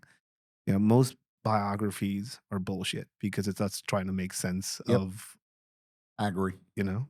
Um, but when you get to this, moment in your life experience where you not only, you were fueled by this anger, Yeah, which I get, and it was a baseline, and it's essential. It's an essential thing. It puts you in a vehicle buying crack for the 100th time. yeah, It puts you in a place where somebody's pushing a gun to your head, and you probably utilizing years of pattern recognition experience and focus, and a lot of, I mean, that sounds a little bit like trauma as well, because there's a lot yeah, of shit that there that will, you know, trauma victims are is almost autistic with their pattern recognition. yes. So that's something of that guy pulling a gun out scene. This is very possibly gonna pull the trigger. It's funny that you say that about pattern recognition because, like, on the MMPI, I'm off the charts on Yeah, pattern recognition. yeah. And it's, some people will use trauma as a blanket, and it's like, Yeah, I'm traumatized and I can't do anything. And some people will get fueled by it. yeah. Um, I think I'm that guy. I'm which is pretty sure I'm that. Yeah, I wanted to take this opportunity to thank each and every one of our Patreon members for their generous support. It's the only way we can bring some of these amazing people behind the microphone and have some of these amazing Midnight of the Soul conversations for you guys. If you're not already a part of the Patreon community, please consider joining us. We have our giant online training catalog for you guys to have access to, as well as some exclusive Sneak Reaper Industries merch drops for you guys at the Dead Drop tier. I would also like to thank the company Sneak Reaper Industries, one of our main supporters, and a company that provides some of the most amazing urbanware, survival specific, and cutlery out there. Your support not only makes this show possible, but also supports some of the charities that we run, including the Fighter's Kitchen out of Puerto Escondido, where we're supporting some up and coming fighters under the tutelage of Eddie Farrell. Thank you for your support, and again, please consider joining us on the Patreon. And now back to the show. the journey you took to get to a moment where you're fighting for your life with somebody holding a gun to your head more than a few times. This is these are multiple moments that you get. Um, at what point? I mean, you're already doing this for law enforcement. yeah, You're an instructor. You're forming people. You're trying to give people the tools to do something about an event like that, or just to be able to manage another human being. This whole if you can't, if you can get held down by one person, two can rape you, yep, was something I heard way back, yep, and it's but being able to take somebody that is in law enforcement, that is forced to go to a self-defense class or a defensive class, because some of those people don't want to be there in that class, they just have to fucking qualify and go right. through it. That's one thing, but being external and public with it, I mean, you're already experimenting, and the UFC is a new thing. Yep, You're doing Fight Club in backyards, which is like, I love that. That's the most of my experience has been basically just that. Um, where does this inception come of, you realize, oh, there's there's a need for this outside of the circles that I'm in. Where does that materialize? what happened was it's a convergence of events. I didn't plan any of this, as you know.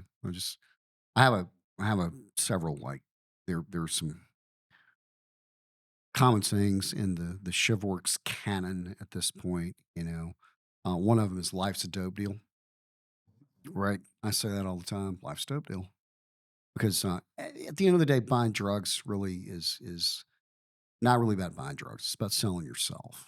Yeah. And I tell people all the time, um, if you can sell it, you can do it. Right? Life's a dope deal. Yep. When we get into other areas like authenticity. Whenever that's a popular word, everybody's about being authentic. Nobody really knows what that means. But the dope deal metaphor, life's a dope deal. And the way I bought drugs is kind of how I've run my it's kind of how I've led my life and I've run my business. If it feels good, I do it. If it doesn't feel good, I don't do it. And at this point, I don't question the feelings that much because I do have so much pattern recognition. A lot of times there's not a logical calculating. I don't even know how the math works, but I trust it, do Yeah. trust it. And especially now at 57, I mean, it is definitely more, it's pretty on point Yeah. about people, about moves, things to do. So here, what happened? I came out. I had another seminal event that was actually more serious than the gunfight in the car. The fighter with the gun in the car, and I was almost beat to death by two guys. I had my skull Mu fractured. multiple Yeah, two guys. attackers. And that was the worst one. What and can you talk about that a Yeah, little? it was a 2 ounce powder cocaine deal in a hotel room, and I got hit from behind by an informant, a vetted informant. A person that you trusted to, Yeah, not be a threat, yeah. turn into a Yeah, threat? one guy tried to pull a gun, and another guy, and the informant hit me with a socket or fractured my skull, and I didn't have a solution for that at all. It's And an and ambush. yeah, and fortunately, the old half watt brick body wire, somebody changed batteries, and the guys were for once listening to the deal on the Kel, not bullshitting in the van about their wives. They had a breach plan and got in there literally. Literally, as my hand slipped off this pistol that I was trying to keep this guy from drawing, as I started to go black. Yeah. And I tell people, hey, look, man, in that moment, the last conscious thought I had was, I wonder if I'm going to feel the bullet hit my face. That was the voice in your head was, I, that's the last that thing. was the last thing I had before I went black. And then the next conscious thought were my heels going down the exterior stairwell for this shitty days in where we had done the stove deal, and they were dragging Yeah. stairs, so because I was done out of it. And I tell people now, I said, if that sounds like a failure, it's certain that It's a to death. you, that certainly is It how I process that. And it's almost like a death in yeah, a it way. is. It is, especially when you're alive because of someone else's actions. Not Yeah. because you did anything right, not because you figured it out, not because you prevailed, not because you won. Mm. That that sits, right? That fundamentally changes the foundation. It does. It changes everything. Yeah. And when that's happened to you, when you've been a victim like that, that changes your wiring on a lot. So the zeal that I started looking at the extreme close range weapons based in weird places like cars problem.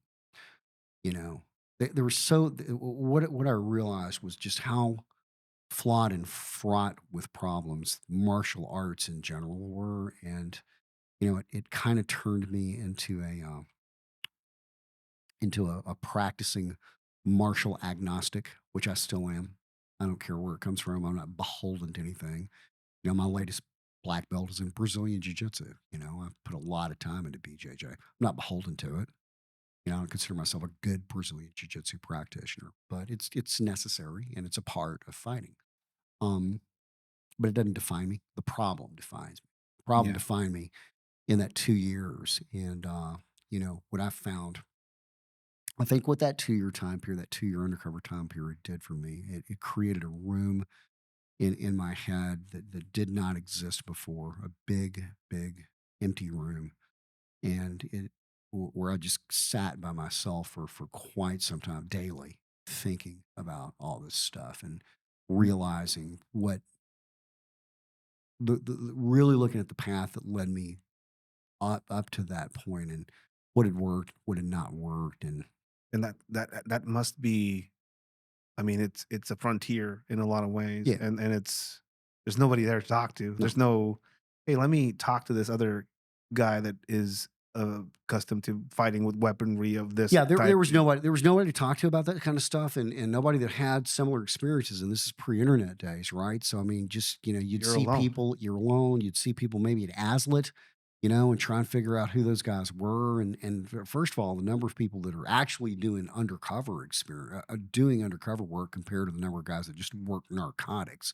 There are plenty of guys that work narcotics that run around in plain clothes with poorly concealed guns and are narcotics agents. Guys who actually put body wires on and buy drugs or pretend to be something that they're not and exploit other human beings and make cases on them and live in public housing and Building their gear, build slimming down, yeah, trying to dress the part, figuring shit out, drinking malt liquor so they smell like a crackhead, living doing that every day. and surviving of many murder attempts Yeah, as well. yeah.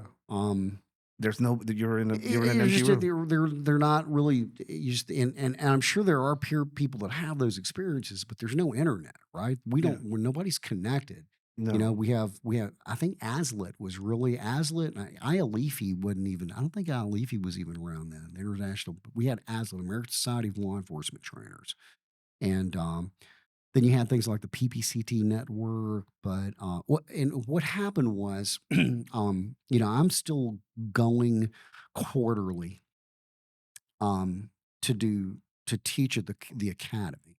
So every quarter I go and I became the primary defensive tactics instructor. So what was happening was I was teaching a fair bit as I'm doing undercover work. I would come back, and I'd take my earrings out and, put my freaking mullet up in a little top knot and I'd go teach. And I think basically what happened was, I ended up taking control of the program at the academy after an absence. There was a new director that came in, and I'd come out of UC work, and I'm doing topside narcotics now. So I'm back home. I'm not running around anymore all over the state and out of state. And I'm the assistant commander of a drug task force at the time. I'm the number two man. So, we're doing all the stuff that you do as a narcotics agent. We're running informants, running our own undercover officers. I have, daily dope operations, surveillance, everything you do in that world. It's a great assignment. I mean, I think it's the best assignment in law enforcement personally. But again, I like that stuff, right? Yeah. Some guys get off on writing traffic tickets. I was never that dude. I was never the guy that, shined his boots and like the white shirt and electric glide in blue and all that motorcycle cop shit. That was not me. But I like chasing fucking dope boys, over fences, kicking their doors off the hinges, and it was kind of like the old coyote and the sheepdog that show up all the time. It's Yeah, like hello, clock in. yeah, like clock in. That's how it was back then, man. It was nothing personal, and that's just how we did business. But I ended up taking after a 1-year absence. I came back to the police academy. I was asked to come back, and the new director was a guy who I had trained, and he was now the director of the police academy. He asked me to come back.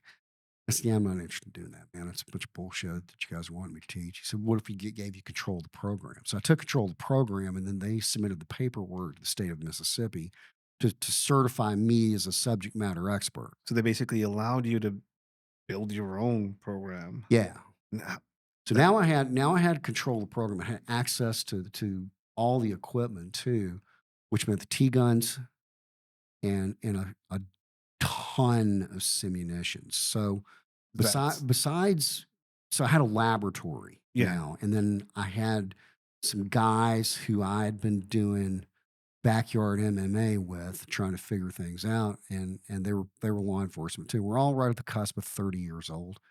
So I took those T guns and motorcycle helmets, Motorcycle helmets. motorcycle helmets. This is there's no bump helmet, none of No, that. That you're in, what are you like? This these are motorcycle full face, shoey motorcycle an ability to helmets. go full Mhm. force and force on force. Motorcycle helmets and the MMA gloves of the era and cups Nobody's doing shit like and that. and we this 98, Yeah, no, and there's we nobody. You're basically you're at this again, this frontier, yeah. and And you're we created basically Sim Fight Club, and we took all of that equipment and we took the sim and we used all of that stuff on well outside of the manufacturer's recommended guidelines for safety and good conduct, and um we were all yeah, we were trying to figure things out and they were willing. And it's interesting that how the early days of the UFC really kind of changed things. And what we saw very quickly within a couple of years of it being broadcast in our homes were the same repeating patterns of success and failure through this competitive laboratory of the cage. And kind of what I did was the same thing locally at a much smaller scale and publicized with T guns and aluminum training knives. And much like those early days of the USC, some patterns of success and failure begin to emerge. Because here's the thing: we didn't before ShivWorks was born and it became what it is now, a body of work, with doctrine. yeah. Um, we had no idea what we were looking at. We were just beating the shit out of each other with T guns and aluminum training knives and motorcycle helmets. So we didn't know why in a particular moment a guy was able to get the gun out. We couldn't. There was no pattern, right? And it took a couple of years of that, a couple times a week, couple times a year, couple times a week, couple of years for us to figure out. Okay, wait a minute. And actually, if somehow, some way, I control the limb of the adversaries that's closest to my gun before I initiate the presentation, that yields a higher percentage of success. That's what we need to do. Okay, that's what seems to be recurring. That's the common theme here. That's some old video VHS camcorder, stuff that we were shooting. I would watch those from us fight clubbing around on a Wednesday night at 9 p.m. at the Gulfport Range, or when everybody's gone. So Yeah. and yeah, so I would take the fight club stuff and then I would take that back to the police academy, because I had 40 people, 50 people, 60 people. I'm like, we're gonna do this. So I had complete control of the program. They didn't care, right? Yeah. And that's kind of where I started figuring out, and again, all the best practices of the day for things like extreme close range shooting. What I found in the Fight Club laboratory was all that stuff fell apart. And if you think about how we used to train that stuff, there were two ways we trained extreme close quarter shooting in the 80s and the 90s. Number one, we did it on ranges in live fire. And most of these ranges were police ranges, and they were set up for PPC competition. So you had the turners, Yeah. that had to be protected by a big wall of concrete. So literally, like 3.5 feet, where you couldn't even touch the cardboard. That was as close as you could get to the target. So that was Unrealistic and linear. yeah, and it's a flat one-dimensional piece of cardboard, usually a B-27. It's bigger than me at the time, literally. Um, so you could do anything, right? You can do anything you want when nothing's fighting. You're not fighting and nothing's trying to hurt you. You can do whatever. So that was one way people trained extreme close quarter shooting, and the other way was um, guys went in the mat room without protective equipment because nobody wanted to go too hard because no one wanted to get hurt. And they half-assed around with inert pistols, blue guns, right? Yeah. But there was no accountability of a projectile, and you couldn't, because it said so on the box. You couldn't use simunitions inside of 3 feet, so Huh. nobody did it. Nobody did it. So I just decided, yeah, fuck that. I'm going to do that, and these guys are willing to do it. And we started doing it and figuring it out. And what I saw was, all these best practices, they fell apart. And the laboratory corroborated my lived experience, particularly in the undercover time in the 2 years. So I had data now. I was like, okay, I had that experience. Okay, this is happening here. Wow. I wish I would have figured that out then because I might have been able to get my gun out. The element of a resisting opponent. That was it, man. That came from And MMA. and also, like, these are people that are, beating each other up in backyards, so Yeah. they're a good measuring Yeah. stick in a lot of ways. Yeah. They're not gonna be I mean, if you can figure out how to pull out a gun on somebody that's actively trying to grapple you Yeah. or push you down, that isn't averse to being hit in the face. Yep. That's a Yep. that's a that's a good Yeah. baseline. And we had a core group of like 5 to 9 guys like that, right? Who were trying to figure out how they got in MMA, and they happened to be police officers too. A couple of them had done judo. One guy had had some legitimate, I think he's a blue belt, had some legitimate Brazilian jiu jitsu. What are you noticing as far as, like, you said judo, jujitsu. What are you noticing about strengths in people's backgrounds? Like, what are you seeing more successful as far as people's backgrounds or The guys who had grappling of whatever flavor, and I'd done some Brazilian jiu-jitsu in the seminar format, like my first BJJ seminar was a Machado seminar, and it was actually at one of the Southeast Asian martial arts conferences, but even prior to that, I'd done Shuto with Eric Paulson and Yori Nakamura back when Eric, there's a photo of me and Eric. It's 31, 32 years old. I've got it somewhere. I ran across it the other day. I was cleaning out a drawer in the house, but Eric's got his ponytail, Yeah, yeah, yeah. and I'm like 130 pounds, and Eric, he was doing Shuto back then, right? He was in one of the early, I think it was extreme fighting when he had his ponytail, when the guy got a hold of his Grabbed onto the ponytail? ponytail. Yeah. Yeah, he cut it shortly after that. But so I had some grappling, and grappling worked, and the guys in Fight Club who could grapple, um, they could control position, they could control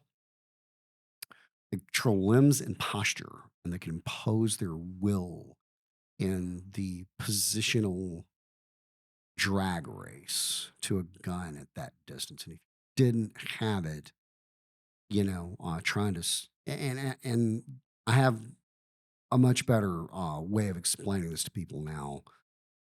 And now the way I explain it is, look, if you're fighting inside of wingspan, so I'm close enough to touch you, you're close enough to touch me. The margin for error fighting in wingspan, unentangled, with both parties swinging freely, is razor thin. Yeah. And literally, it's any given Sunday and a lucky punch. And when we've all heard the expression "a lucky punch," right? And really, well, the implications of a lucky punch, that phrase, are that a significantly less skilled person can take out a significantly more skilled person through randomness and chance.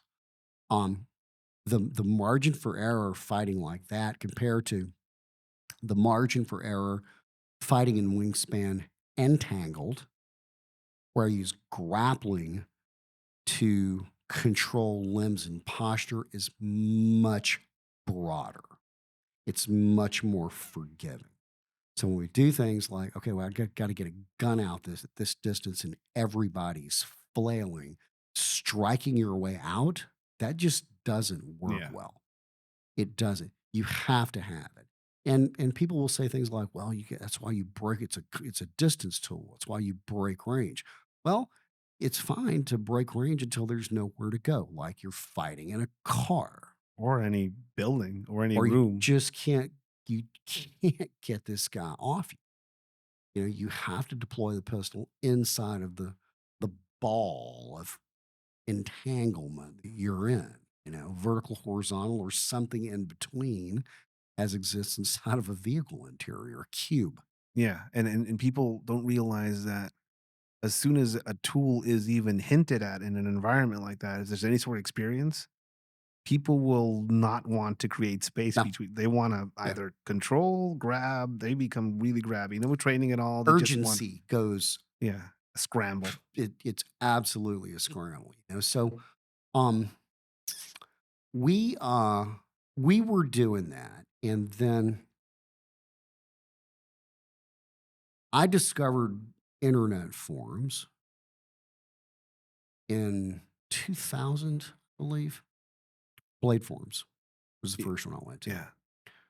and there was the old practical tactical section of Blade forums, and everybody had a handle, Yep. right? Nobody used their real names. So I need a cool handle. SouthNarc. Shut. I'll do that. It kind of sounded kind of self-explanatory, and I just started posting on Blade forums, and within a couple months of doing that, I was asked to come be a moderator at a new forum that some guys were putting together called self-defense forums. Yeah. So I was like, okay, kind of cool.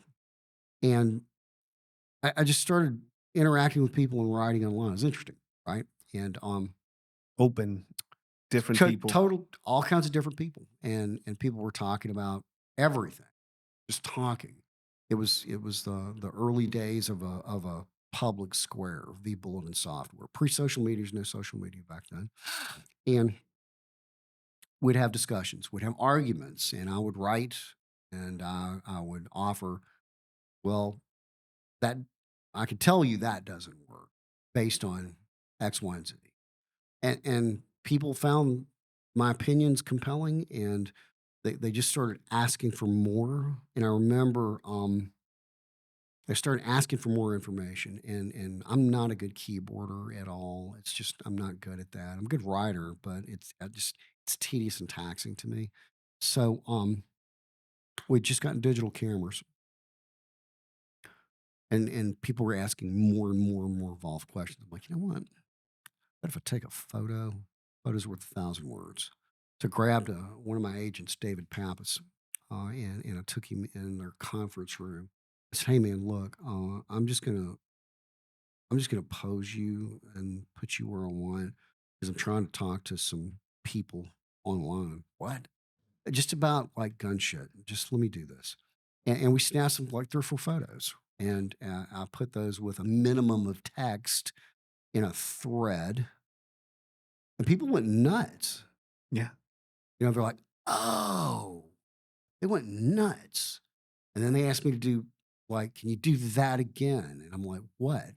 "Whatever it is you did." I guess I got a name for it. What do I call this? Let's call it a photographic scenario progression. Let's call it that, a PSP. Venting language. Yeah. So I started doing those at self defense forums. And then people came from other parts of the internet, and the forum community grew because I'm just doing this stuff. People were asking me questions. When I had time, I'd take David in there, do a few photos. And it turned, I think some people have cataloged those from those days. There are a few, they're still out there, right? That's the first time I saw Yeah. you was these blurred out Yep. pictures of you showcasing Yeah. entangled this and Yep. grabbing that Yep. and how to get somebody back of their arm, Yeah. all that. And I was just enjoying it. I was enjoying doing it. It was a way for me to talk about what I was doing in Fight Club and at the police academy now to a different audience and get some feedback. And there was also a creative muscle that I was exercising with the synchronization of photos and writing to portray action, right? Because we still didn't have YouTube wasn't around then. There's no video. You had to stage it. Yeah, you had to stage it, right? So it was an interesting exercise and a flexing of a creative muscle, and man, um that garnered even more attention. All kinds of people started asking me questions, sending me emails. It started taking more of my time, and I remember things had shifted, and we were focusing on methamphetamine at the time, and we were just we were getting the shit kicked out of us on meth. I think in the year 2000 we had like 3 labs, and then 2001 we had like 97. I mean, we just it came bathtub burn reduction, methamphetamine. Anywhere. Right anywhere. Redneck, toothless rednecks running around with 2 big gulp mugs, right? With lithium strips floating, and these things are blowing up and things like that. It was I never enjoyed working meth and that working those cases. I liked working crack and cocaine, but working meth, it's tedious, it's awful. You show up, there's never any product. You know, burn reduction cooks yield 3 or 4 ounces of high quality dope, but the way they do it, they like kids making cookies. You know, you've got one guy knows how to cook. One guy took a bunch of got a bunch of Sudafed in Alabama. Another guy has a ton of lithium battery strips that he got, and they all come together and they cook dope and they wait for the cookies to come out of the oven. And when they do, it's gone. And by the time you get there, it's a bunch of rednecks and a bunch of chemicals. There's no product. There's no money. There are no guns. It's almost always they'll run and they'll shoot back and they'll fight and stuff like that, but there's nothing there. Then you gotta wait 12 hours for a cleanup crew to show up because it's all toxic. So you're stuck on that shit, All the resources are just fucking yeah, tied. for 36 hours on a meth lab with no yield, no drugs. Yeah, and that was when like I remember that was even back before Mississippi had precursor law. So we're trying to figure out how to charge these.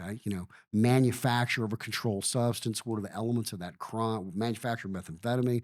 What are the elements of that crime? What does that look like? We had no precursor law back then.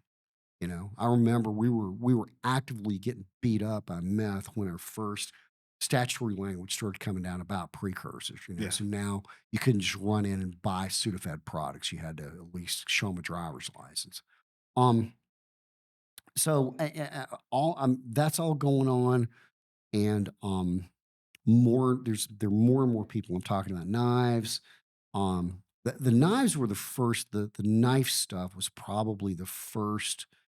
That's where it started with custom knife makers being interested in what I had to say about knives and knife work, and you know, What was it you basically trying to like you had something in your mind that you think would have been appropriate to have with you stuff during like some of that. this Yeah, event. So and mhm, you had a frame of reference mhm. to solve this issue, but you can't make you're not a knife maker I'm not a yourself. knife maker, So right?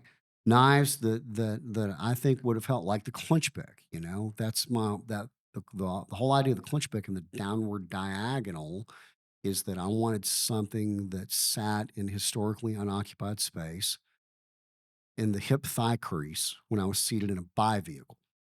It had a downward draw, so we had to figure out how to suspend it. And Kydex was not even big in the 90s. There were a couple companies that were doing it.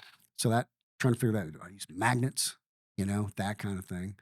Um, and then the egg that fills the hollow of the palm, because if it's a conventional handle and it has length, when I set, it'll be cumbersome and stab me in the crotch. So I needed to have something that filled the palm, um, that I could just basically touch my chest or touch down there, hit the clench pick and basically just move my hips. Because that guy had me wedged in and I couldn't move my arm, but I could wiggle my hips a little bit. That created the blade, the footprint of the clench pick. Really, the idea from that came from the experience in the car fight, the car fight where I lost the hearing in that. That drove everything about it. And I was talking about what I came to call reverse edge stuff. That's my language. nobody out there had any like No, there were, there's no. I mean, the use of a knife and reverse edge, if you go to a butcher shop, people are doing it because you're going to cut down a flank and stuff like that. But there's nobody in the combative space or even the martial arts that I can remember before you talking about this, the ability to basically have that reverse edge because it makes more sense in an environment where limbs are trying to grab onto other limbs to be able to. Yep. And I had taken. There was a guy. He's dead now. A guy by the name of Davis Holston, who was a fledgling. He was making me custom Kydex gear towards in the late 90s, and he was also a Pakiti Tersha practitioner. And Davis and I used to talk a lot about the edge in stuff, and he had one of the Kershaw Talons, which worked really, really Yeah, well yeah. out there, but it was hard to get out of your pocket, and they had a couple of different iterations of them, and I had to do some flipping around, but I finally got one that had the bottle opener feature on it, and it was in the tip orientation required for the bottle opener act to act as what we call a wave now and catch the pocket and pop it in my hand. So I figured that out. And then Don Rurick wrote an article about that on his old website. And that was all part of the self-defense forums knowledge that was, I mean, we were talking about everything: lock picking, blackjacks, improvised weapons, just general thuggery, skullduggery, tradecraft, nasty stuff, you know. It was an interesting group of people. I think a lot of those people from there were kind of on the LARPy versus the actual operational side, you know, and it was a lot of that stuff was theoretical to them versus actual. I always stayed in my lane as far as my actual experience and what, Yeah. you know, I wrote to and what I spoke to. But there's a lot of probably a lot of unhealthy stuff that popped out of that. And but there was good information too. It was just a lot of information, man. It was a lot of information. And the knife makers started asking for some designs. You know, Trace Rinaldi, Neil Blackwood. They were interested in all the writing that I was doing about the efficacy of an inner, or as I called it, reverse edge. And the reason I called it a reverse edge because I didn't have any paper in Paquiti Tertia. I wasn't going to tell people I'm doing Paquiti Tertia, right? Yeah. Doug talked about edging stuff a fair bit in our little group, you know, the little Filipino group. And Davis had been in and out of that group. Nobody's really talking about that. Keating in the old Draw Point series talked a bit about inner edge work. Yeah. And It didn't make sense for a lot of those people yeah, because they were basing their methodologies on dueling culture. yeah, they were. And edge-in doesn't make sense when you're facing off with somebody with a similar Not at weapon. all. Not But at all.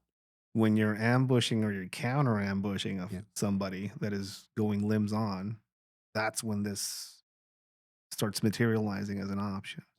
Yeah, it and again, I had ambush, counter ambush experience, and I'd done enough Filipino martial arts, and I'd pared things down. I was in a process of winnowing everything I was doing down. Still do that.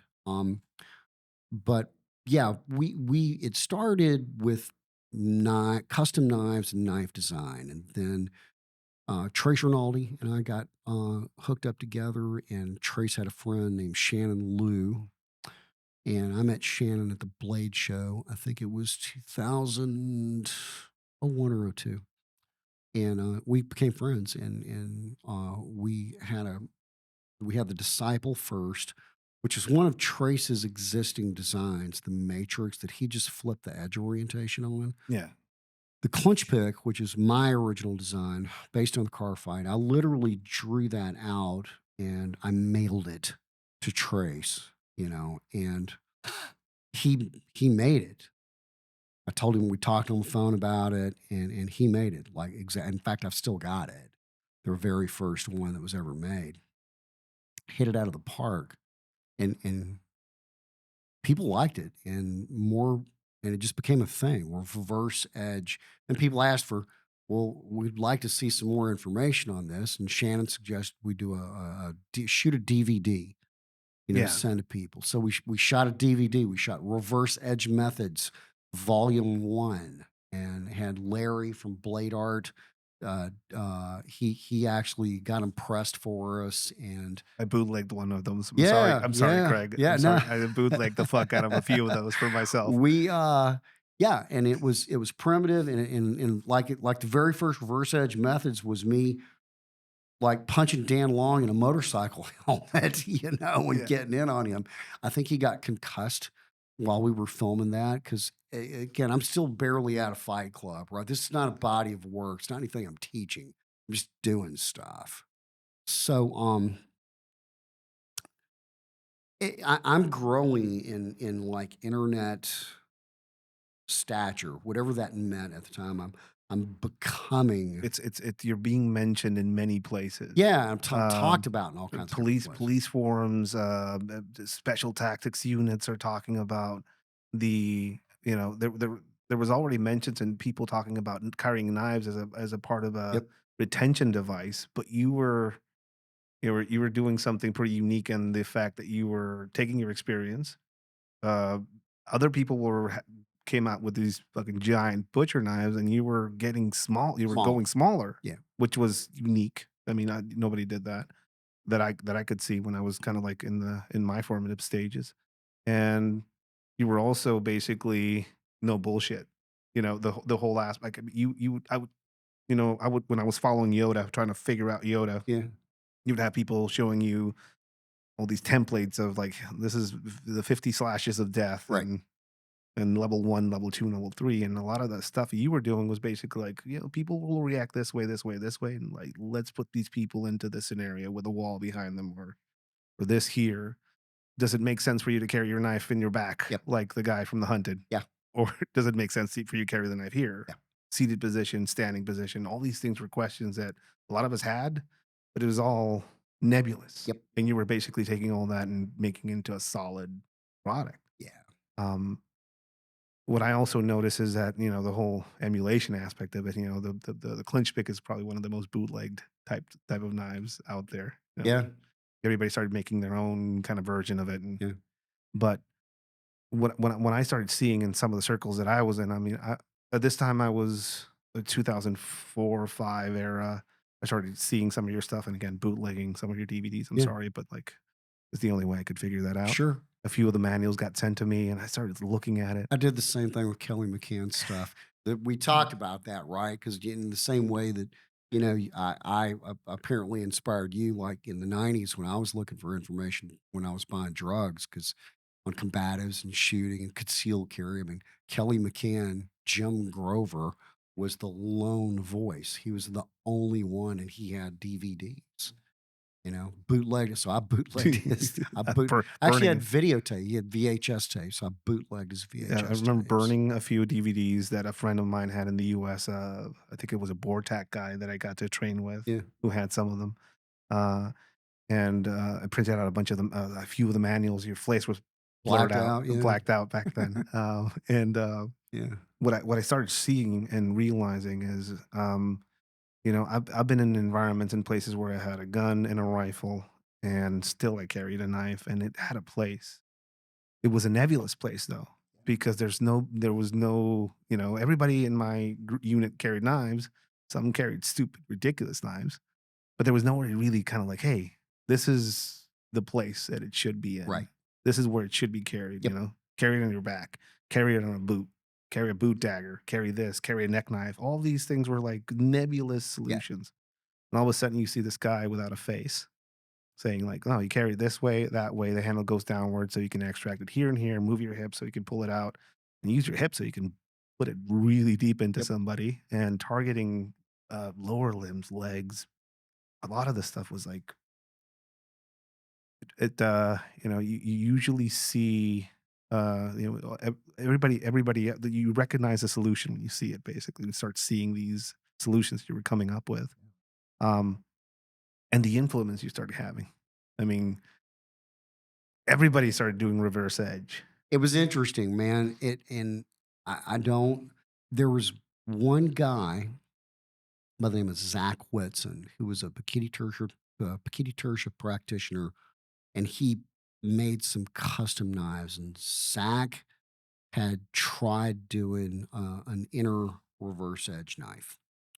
Um, I don't remember seeing any other than Zach explicitly made for that before Yeah, I started collaborating with knife makers. They just weren't out there expressly made for capitalizing and exploiting the inner edge the way I was doing it. So, Trace collaborated with us. Neil Blackwood, Jan Sanso, he made one for me. Mickey Yurko, he made one for me. I had several. eh, shout out to Vicky Yurko, yeah, very man. underappreciated dude. Absolutely underappreciated, dude. But I was interested, in giving the knife makers creative license because I don't have to make anything, Yeah, right? yeah, I'm yeah. like, this is what I wanted. This is how I think it should be used. You saw all the, I sent them a DVD, right? And just make it. Yep. I'd like you to express the idea artistically. So we had all kinds of people trying to come up with like, what is the optimal Yeah. design, so on and so forth. So there's a lot of stuff like that. But prior to us, I think it's fair to say that in much in the same way, and I'm sure inner edge knives, they obviously historically now when we look, there's inner edge stuff that's been around for a long time. But I think much in the same way that we could probably say that Steve Tarani mainstreamed the karambit, ShivWorks mainstreamed inner edge work, reverse edge work, whatever you want to call it. We did as far as products and application. It just wasn't being done. You plugged in the application combative side of it and the making it make sense for the current threat. Like the Yeah. current threat is not us walking around with chainmail Yeah. or us carrying around agricultural blades and fighting in the Right. jungle. That's Yes. not the current thing. Yes. The current thing is somebody trying to carjack you. Street crime. Yeah, somebody trying to get your shit while they put you on your knees next to a car. Yep. That's the modern thing. You go from the knife design being mentioned everywhere. Getting now you're getting invitation to train people overseas, and it's becoming a vehicle. This thing you're creating is becoming a vehicle for yourself that is now broadcasting and pulling you into all these places. Where's work? Where do you have time for work? It's again, I'm doing both. And Which is insane. yeah, I'm literally doing so it's funny the way the coursework happened, the actual training was Paul Gomez, who's dead now. Um, internet guy, had trained with a ton of people. And I was unaware of like an open enrollment firearms training community. That wasn't on my radar, especially as a law enforcement officer. Been to plenty of schools, SWAT schools, tactical schools, dope schools, shooting instructor schools as a cop. But the idea of I knew about gun sight, Yeah.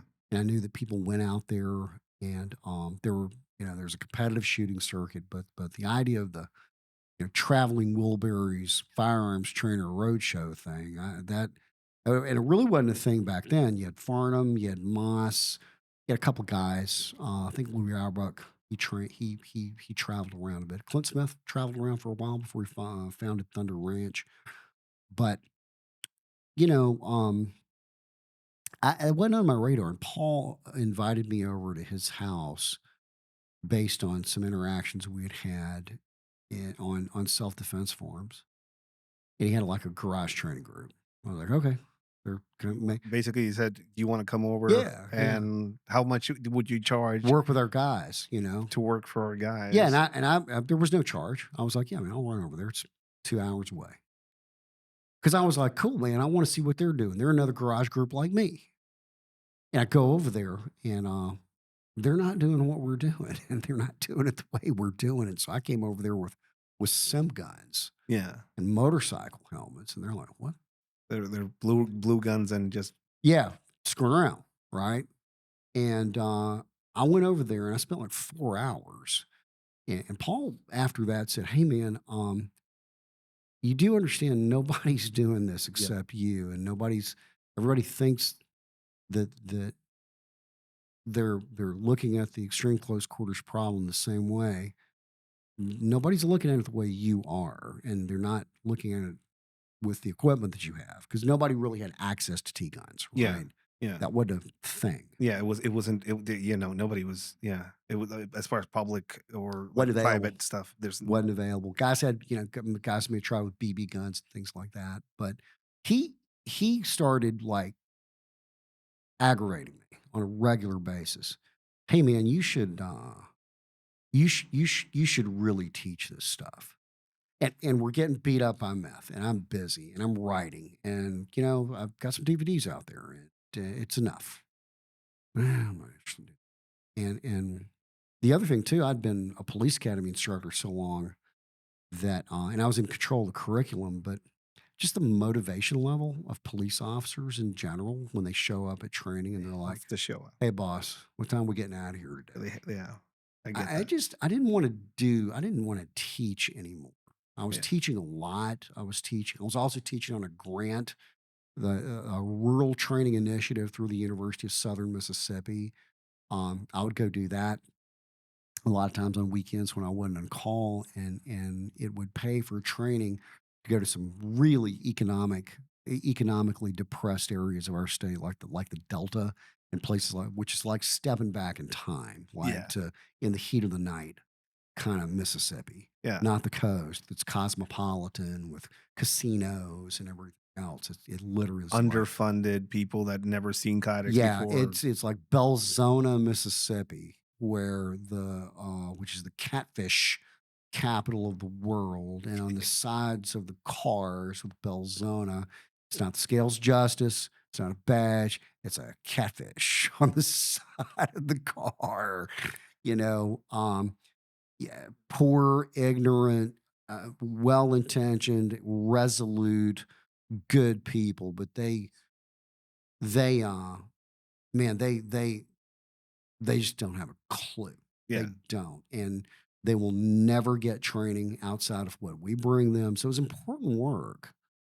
But man, I'm just ground down from training. So the last thing I wanted to do more training. was teach more. The Yeah. last thing I wanted to do.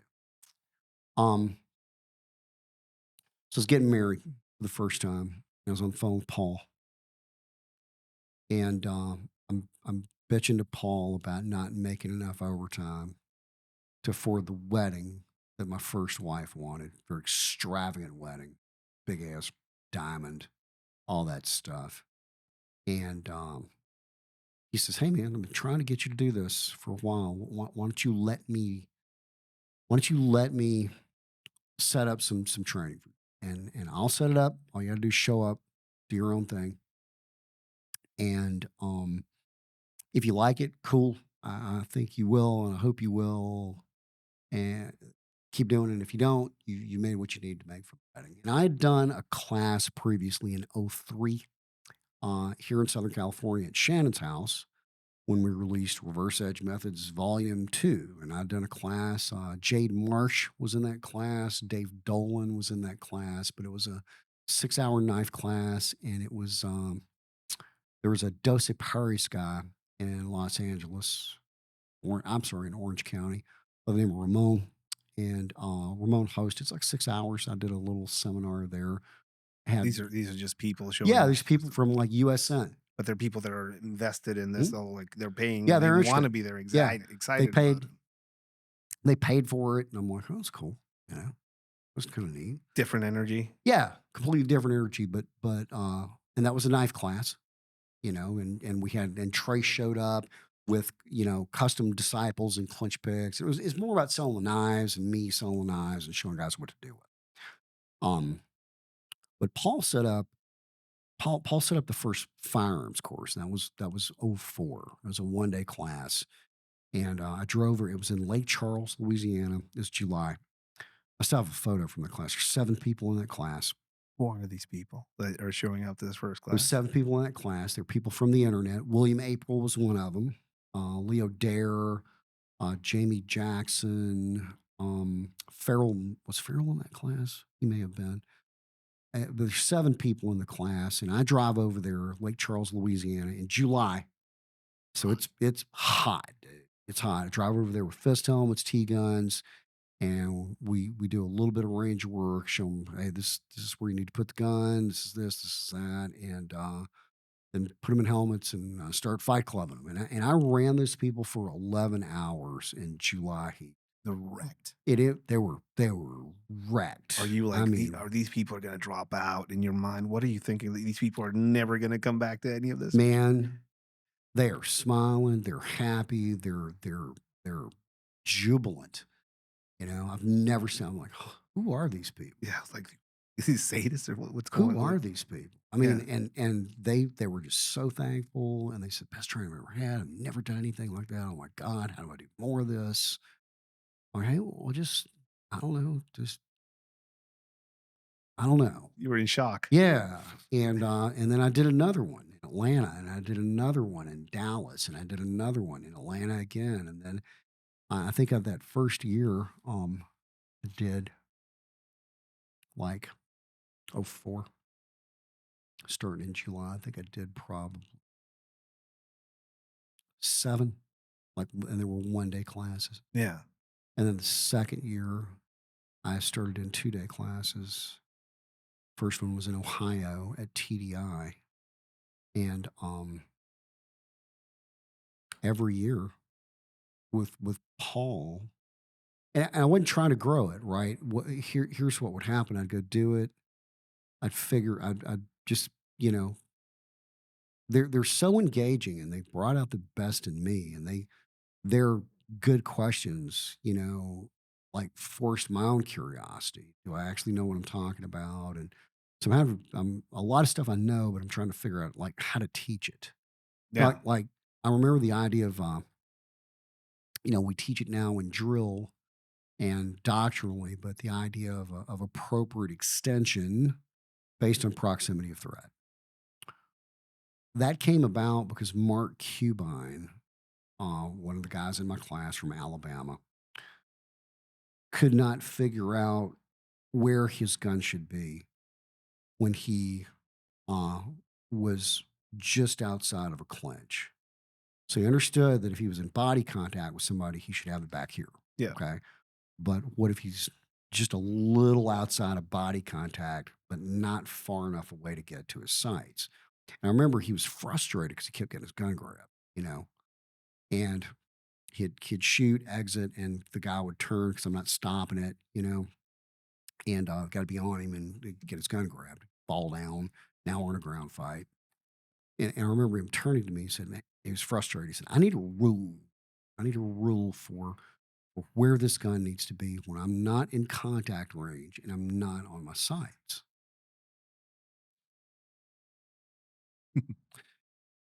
Okay. So anytime you're right outside of contact range, okay, you should be at an appropriate level of extension based on that distance. And it's appropriate if the guy can grab your gun. If he can grab your gun, it's inappropriate extension. Does that help? Yeah. So that was the idea, right? And then I'm like, okay, people probably need to do that. So they're going to figure out how to teach it. What does that look like? For how do you teach that idea? How do you do that? Should it be taught? What's the modality for the instruction? Should that be taught in live fire? Should that be taught with pressure, with resistance? What does the progression look like? Yeah. Because now I'm realizing, okay, all these guys are coming to Fight Club, and I'm telling them get here, but I'm really not showing them how to do it. And that's where it started becoming like, okay, you know, um, jujitsu and wrestling seem to be really good, consistent, modified. Those seem to be really good pathways to get to these end states that we had figured out organically just by beating the shit out of each other. So then it started becoming more instructional. It was experiential in the very beginning. Um, and then it became more instructional, and then it became instructional and experiential. So there was a lot of change and constant revision, probably from oh 03, the first knife class, until I would say 2009. I mean, it was in a constant state of flux.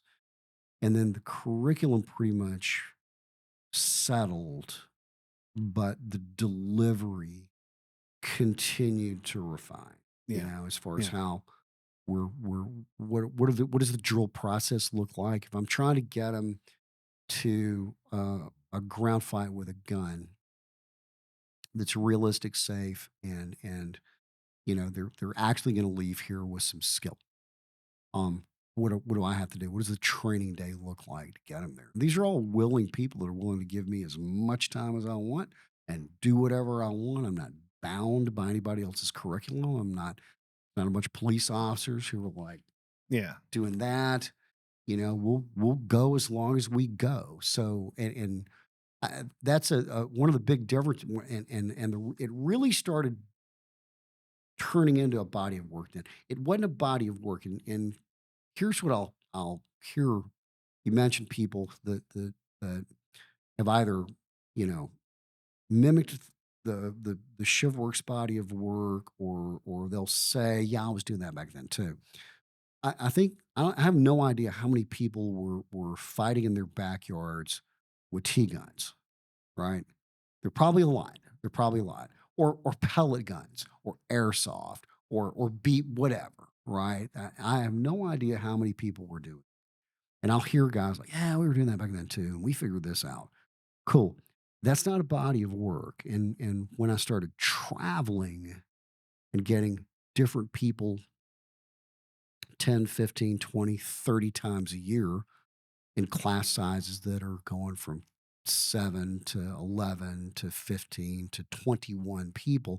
Now all of a sudden it's like, okay, I've got a much broader assortment of people. I got a lot more people. I'm getting different people. It's not just my guys, in my little incestuous group. It's actually starting to turn into a body of work. And also you're getting echoes now that you're getting people that come to one class, get their ass handed to them, that They'll leave come back.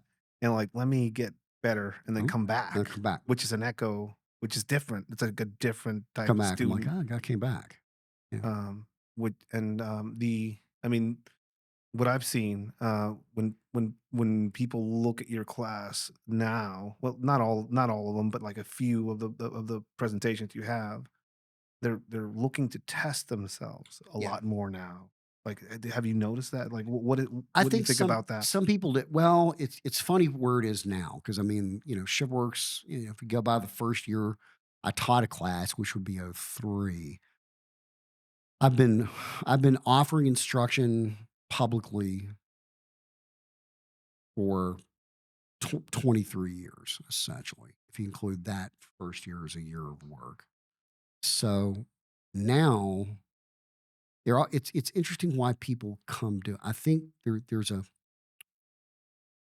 I think with some people doing an ECQC has become a rite of passage in a lot of ways. They're told you've got to do this class. Yeah. You got to do Mag 40 with Mossad. You got to do weaponology with Ed, and you got to do ECQC with Craig, and you got to do the fight with tactical, whatever. But there's certain classes in the business that people say are musts, and I think ECQC has become that for a lot of people. So I think that's one of them. It's definitely on the checklist for many. We'll Yeah. get people in it. I'm trying to get in class for 10 years, and I finally got here. It's a must do. Blah blah blah. Um, Have you seen, I mean, you have been around for a while, yeah. and it's interesting because you've been around for a lot of the evolution and the popularization of things like MMA, Mhm. um, Yep. jujitsu being taken to these weird levels Yeah. Yeah. Yeah. and stages. So you've been around to see them. You in the past, people didn't have jujitsu or No. didn't equate the gun and the jujitsu into the same category. And now you're seeing people that are showing up to classes with an existing jujitsu base. Oh yeah. And how does that change the dynamics of things? Is it a good thing? Is it a bad thing? What People opinion? are definitely better trained at fighting than they've ever had been. They are. Yeah. Um, I tell people all the time about the MMA revolution, and I point at Brian usually when I say this in class, and I say, "Look, the early days, the '90s of the UFC, that kind of changed things forever." And I'll point at Brian and say, "It saved at least one generation from suffering weird childhood kung fu. Like many of us they actually learned how to fight from the very beginning." And Brian's story is, unlike me, Brian's training worked for him. Brian went into law enforcement with a Atos jujitsu competitive background, and everything that he learned So he was ready. where he was. So our stories are diametrically opposed. They are. I had to figure it out. I didn't have the training. Brian was properly prepared and he was successful. in his law enforcement career. Brian never lost like I did, Yeah. you know. Um, so in the early days, if anybody had any jujitsu at all, it was unique and it was massive game changer. It was a magic trick. It absolutely was a magic trick, game changer, whatever you want to call it.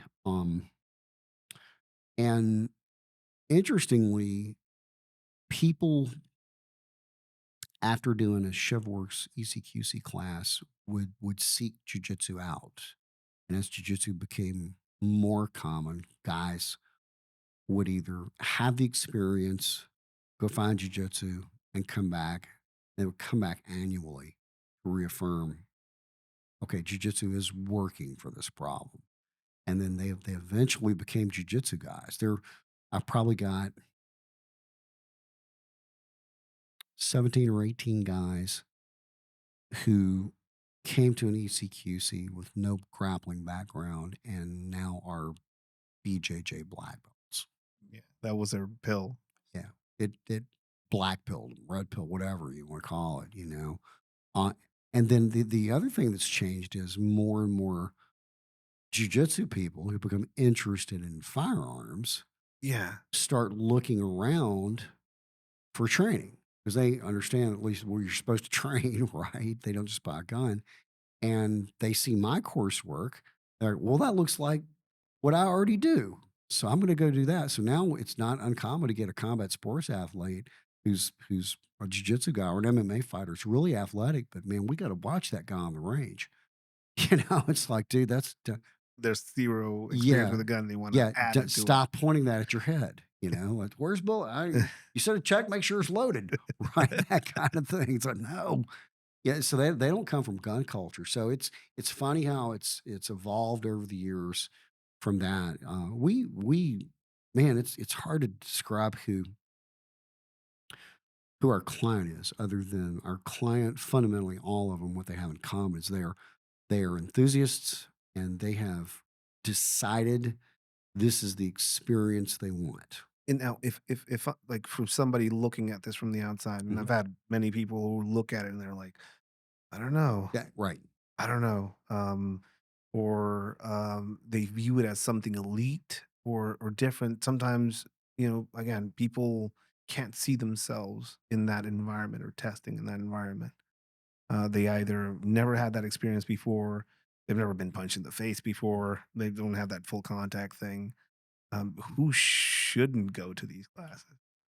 So I think anybody who's not willing to work as hard as they safely can. That's the only disqualifier. Well, that and somebody wants to injure somebody else. He shouldn't come in. I want to go there. I want to go there and hurt people. Egos come out in Yeah. some of these environments, which is I've seen people wanting to test themselves and also people wanting to prove themselves, which is Right. two different That things. is two different things. Um, and there's guns, there's training knives, there's Yeah. there's people floating around. I imagine that's an issue. Have you had an experience with people just really look, the whole aspect of like we always hear success stories of people coming in to train like they did great. Every now and then there are individual that show up that are either they reveal themselves, which is something I like to that's how I call it, when you reveal yourself because you will reveal whoever you are. If you have a fully grown individual on top of you that doesn't want to let you get up, Yeah. whoever you are will get revealed. Have you ever had anybody freak out in Oh these yeah. types of That classes? that that happens fairly regularly. Yeah. And when I what about females That coming into some of these happens. classes? That happens a lot. Yeah, which is people ask like the type of women that come to some of these classes. I get a lot. In fact, I would venture to say I get more Who are they? than the Who average. are like for females that are it's it's hard to get women to come to some of these training events and courses and stuff like that. Yeah. You're getting a lot. You say, Mhm. who are they? Who are they cops? A Are they lot of we have cops, we have girls who are in jujitsu and do combat sports, fighters, girls who fight, women's MMA, average women, just regular women who say, I just, world's not getting any more Yeah. safe. So I want to do this. This looks interesting. I heard you on a podcast. You sounded Are compelling. you modifying anything Nope. for them? Nope. You just toss Mm-mm. them in?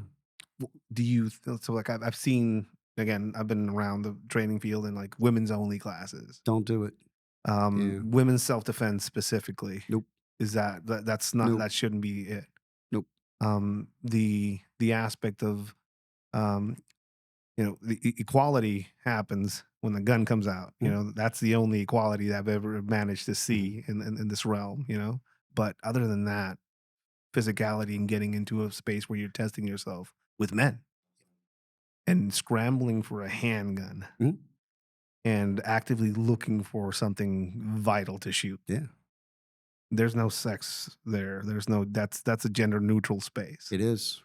It's incredibly fair. And now a couple of things about this. The a lot of people now, not a lot, a few, try and regurgitate ShivWorks coursework.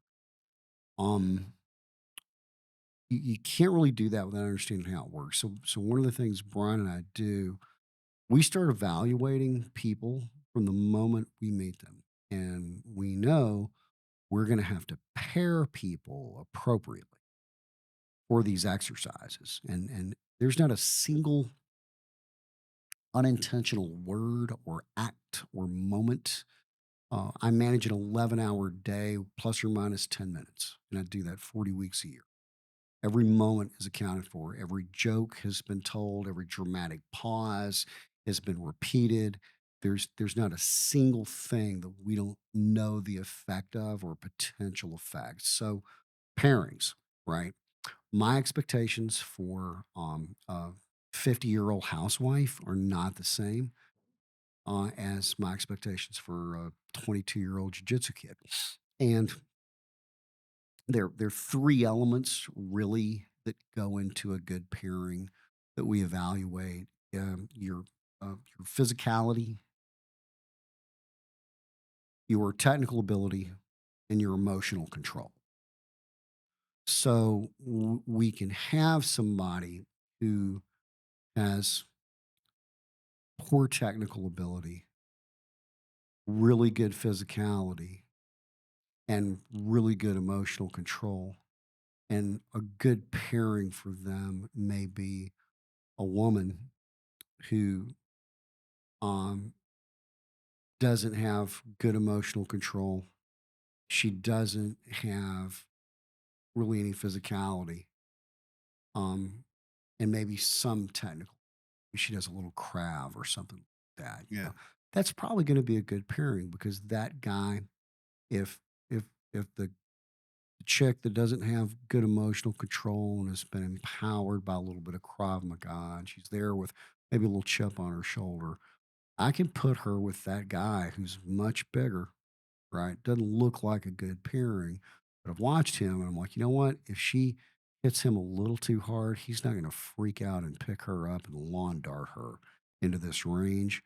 So, and he's big enough where um, she's going to struggle to actually do it. So both of them are kind of getting what they need and they're Yeah. both protected.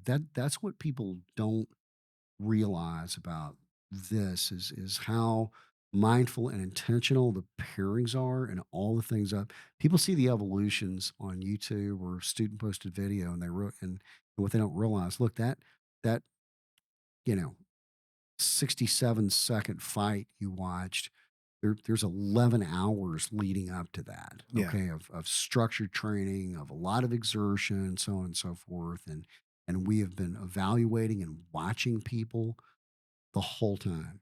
And we're pretty good at good pairing. So people will see that and they'll see what looks like a really, really bad fight, and it's a simulation, right? It's not a real fight. They're wearing protective gear, and we know we know pretty much. what's going to happen. We know how long to let it go. We may hear, you know, cries for help and panic and awful sounds that people make when they're getting that gun torn out of their hand. I know Yeah. they're getting ready to get shot, and it feels real. I mean, an ECQC class for a lot of people is literally the most violent and traumatic thing that has ever happened. Yeah. So when people come into these class, in our class with whatever is in their background, it comes out. It does. It comes out. You managed to take this and, you went from teaching law enforcement in a very specific place to the public, Yeah, and also like you've gained access to some pretty specialized units as I have. well. Um, can you talk, what you can, of course. Where were they when you met them as far as what they knew how to do? Because I know, like, I've been around some of these circles as well, and people assume a lot about them, that they have, I don't know, that they spend 10 hours a month on knives or something like that, or they train close range gun craft. And it was when you went there the first time, was this news to them, that the material was this like a new thing to them? I wanted to see their version of it because I just assumed they had one, Yeah, and I assumed they had a better one. I was like, man, I finally got here. I want to see what they're doing. Well, what? Yeah, they're not doing. there They're like, wasn't. that's why we brought you here. I'm like, oh, geez, Was that you know. shocking to you Yeah, it was. at that level? Yeah. Um, I Or mean, maybe they've thought about the problem, or I mean, I've done work for special missions units. I've done work for the IC, and I've trying to find the JB school, right? Jason Bourne, yeah, Jack Bauer, James Bond, the school, right? That yeah, builds the perfect, amalgam of spy and soldier, right? The paramilitary suave loner. yeah. Uh, Tom Cruise in that movie Yeah, Collateral, yeah. that Vincent, Vincent, right? yeah, Yeah. that I mean, I like that for me, that image or that individual and that gun, the way he handles himself, that is like, man, probably all SF guys know that, but that's not true. Not at all. It is such a Very, very, very few.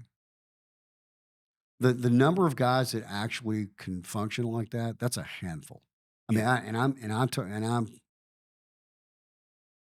between three branches of the military. I can think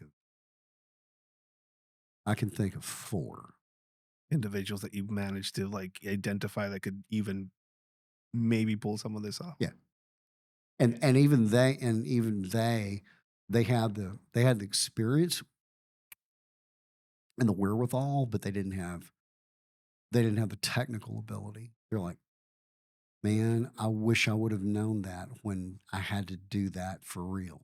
It's like, and I understand. It's like, yeah, wish somebody, wish somebody showed me how to fight in a car before I had to do it.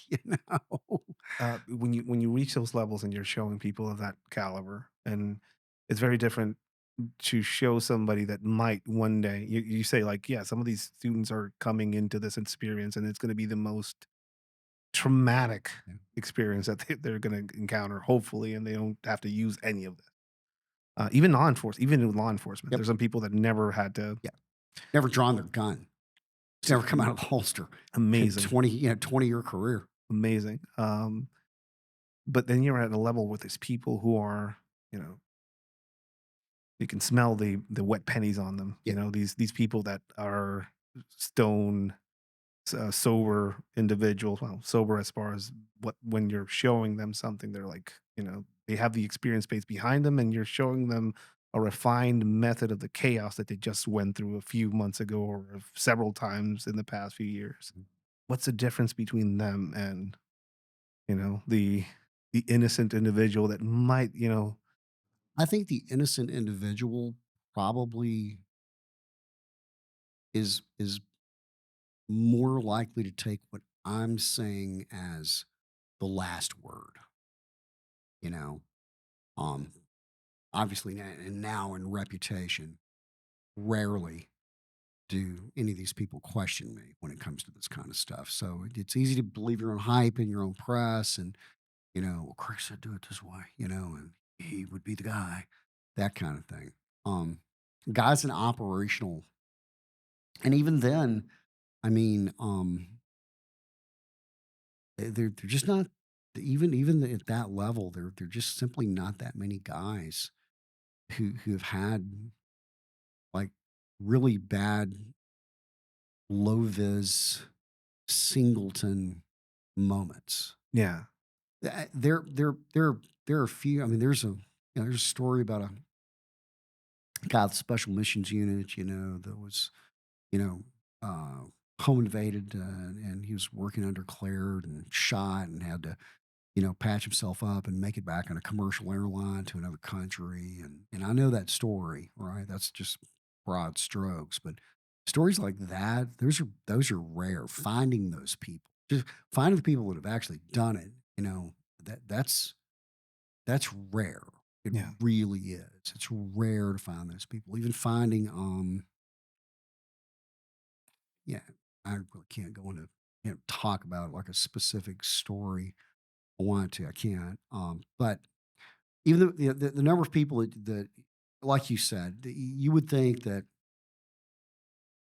everybody who is a paramilitary spy would have knife fighting, would be good at it, things like that, and they're not. And there's one guy who kind of, I got to talk to him at length, do a long debrief with him last year because I had been headsed up about the incident that happened to Oconus and told, wow, what happened to that guy?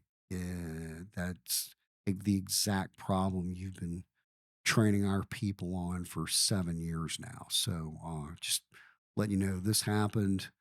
It's a shame that that guy didn't have your training with that particular organization, and we're sure glad we have you. And as long as I'm the program manager, we will continue to bring you in. I have I have regular contracts Yeah. with organizations. So I finally got to talk to that guy, and ooh, it's a horrendous story, and it's lost an eye.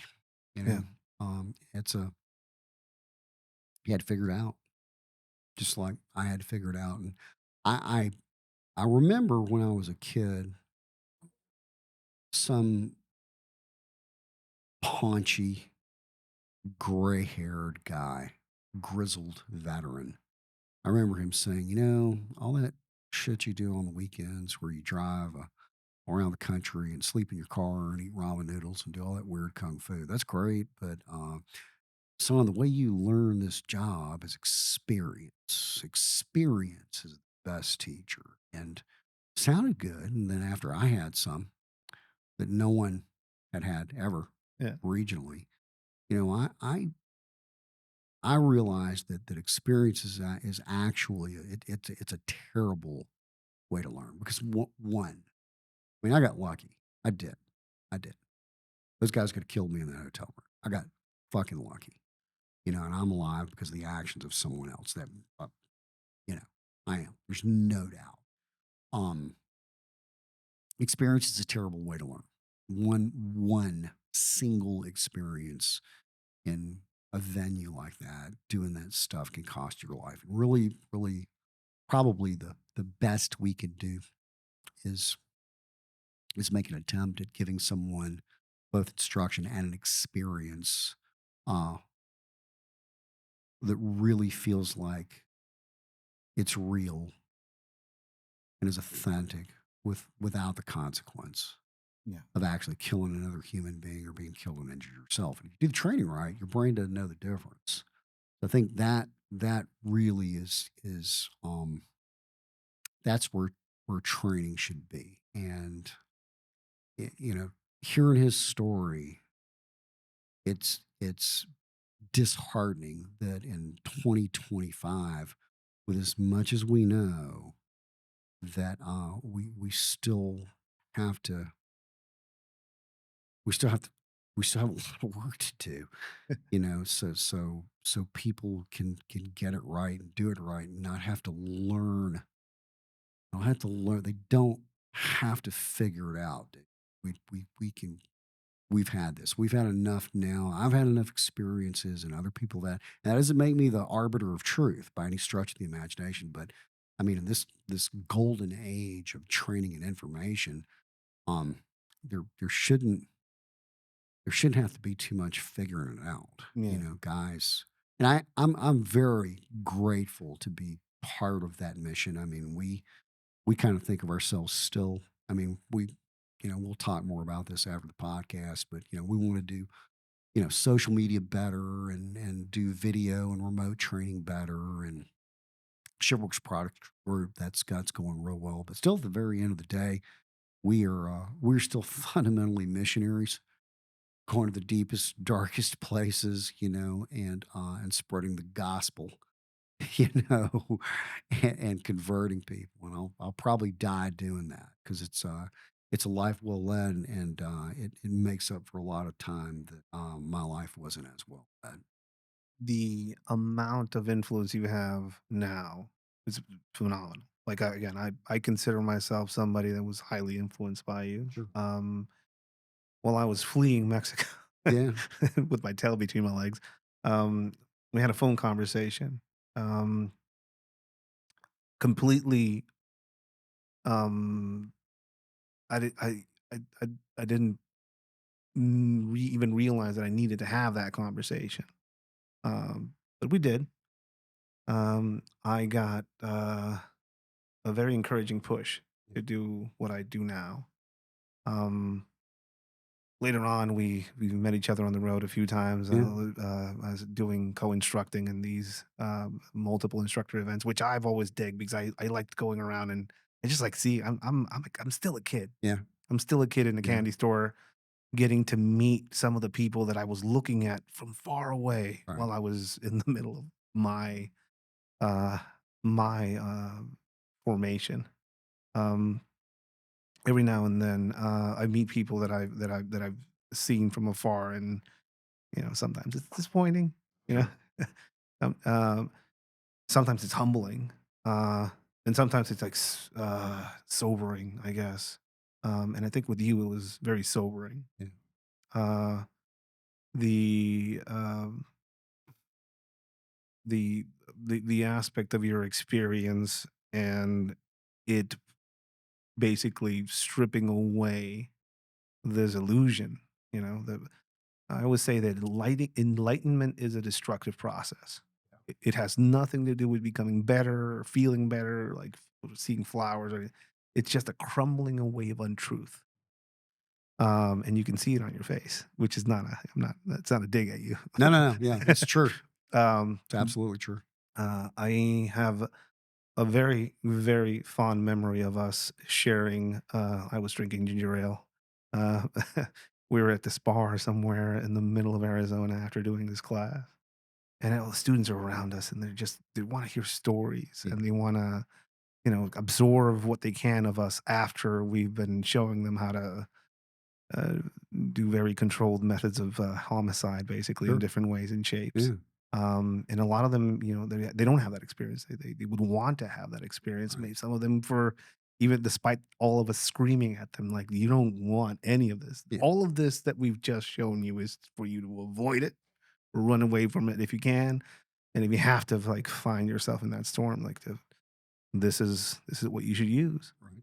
Um, I have a fond memory of us basically kind of like, shooting this shit, sharing some stories.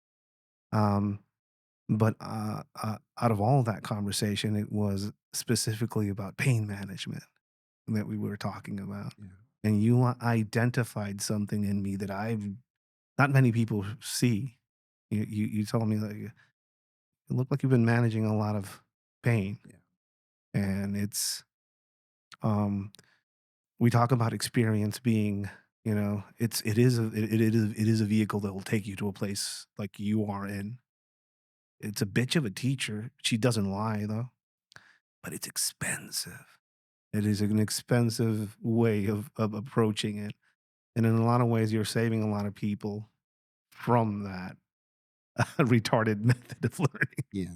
Um, And I think that's something I think it's something to be admired. Thanks, man. And it is something that I've looked to when I see what you do, when I see what you're doing, and the drive behind it, and some of the anger behind it. Yep. I get it. I get the whole you don't want any of this, and this is how you avoid it if you can.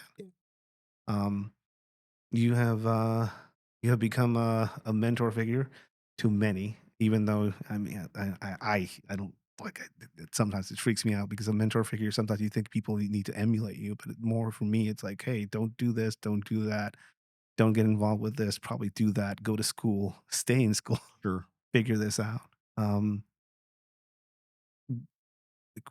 you say you're going to do this till you die, Probably so. Probably so. And on the I'm not super comfortable with the mentorship. I don't reject it.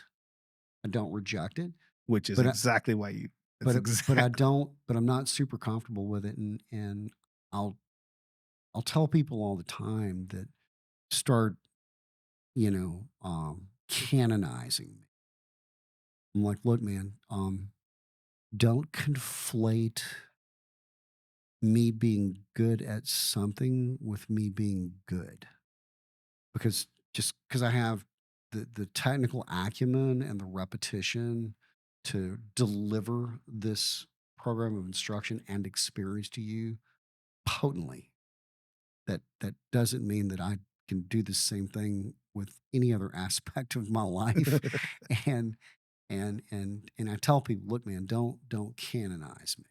Okay, don't do that. I'm just like you. I'm a flawed human being struggling probably more than you are for grace, But man, I see the pain is I see it. That's common yeah, too, right? With people that come see us. There's a lot of there's a lot of pain. yeah, and recognition. I mean, Yeah. as soon as they get recognized, you're like, oh, you can see me. Yeah. Um, many people go through shit. I've had some highly experienced people here in the chair that in front of me. But not many people can take that experience and turn it into a lesson. I mean, you want to talk about elite level people? I think that's where you fit into Thanks, man. because a lot of people will take that and just swallow it and just be bitter about it and say all the shit you're teaching is bullshit and not tell you what you should be doing. Yeah. And I think that's what makes you different. That's what makes you you. Um, Well,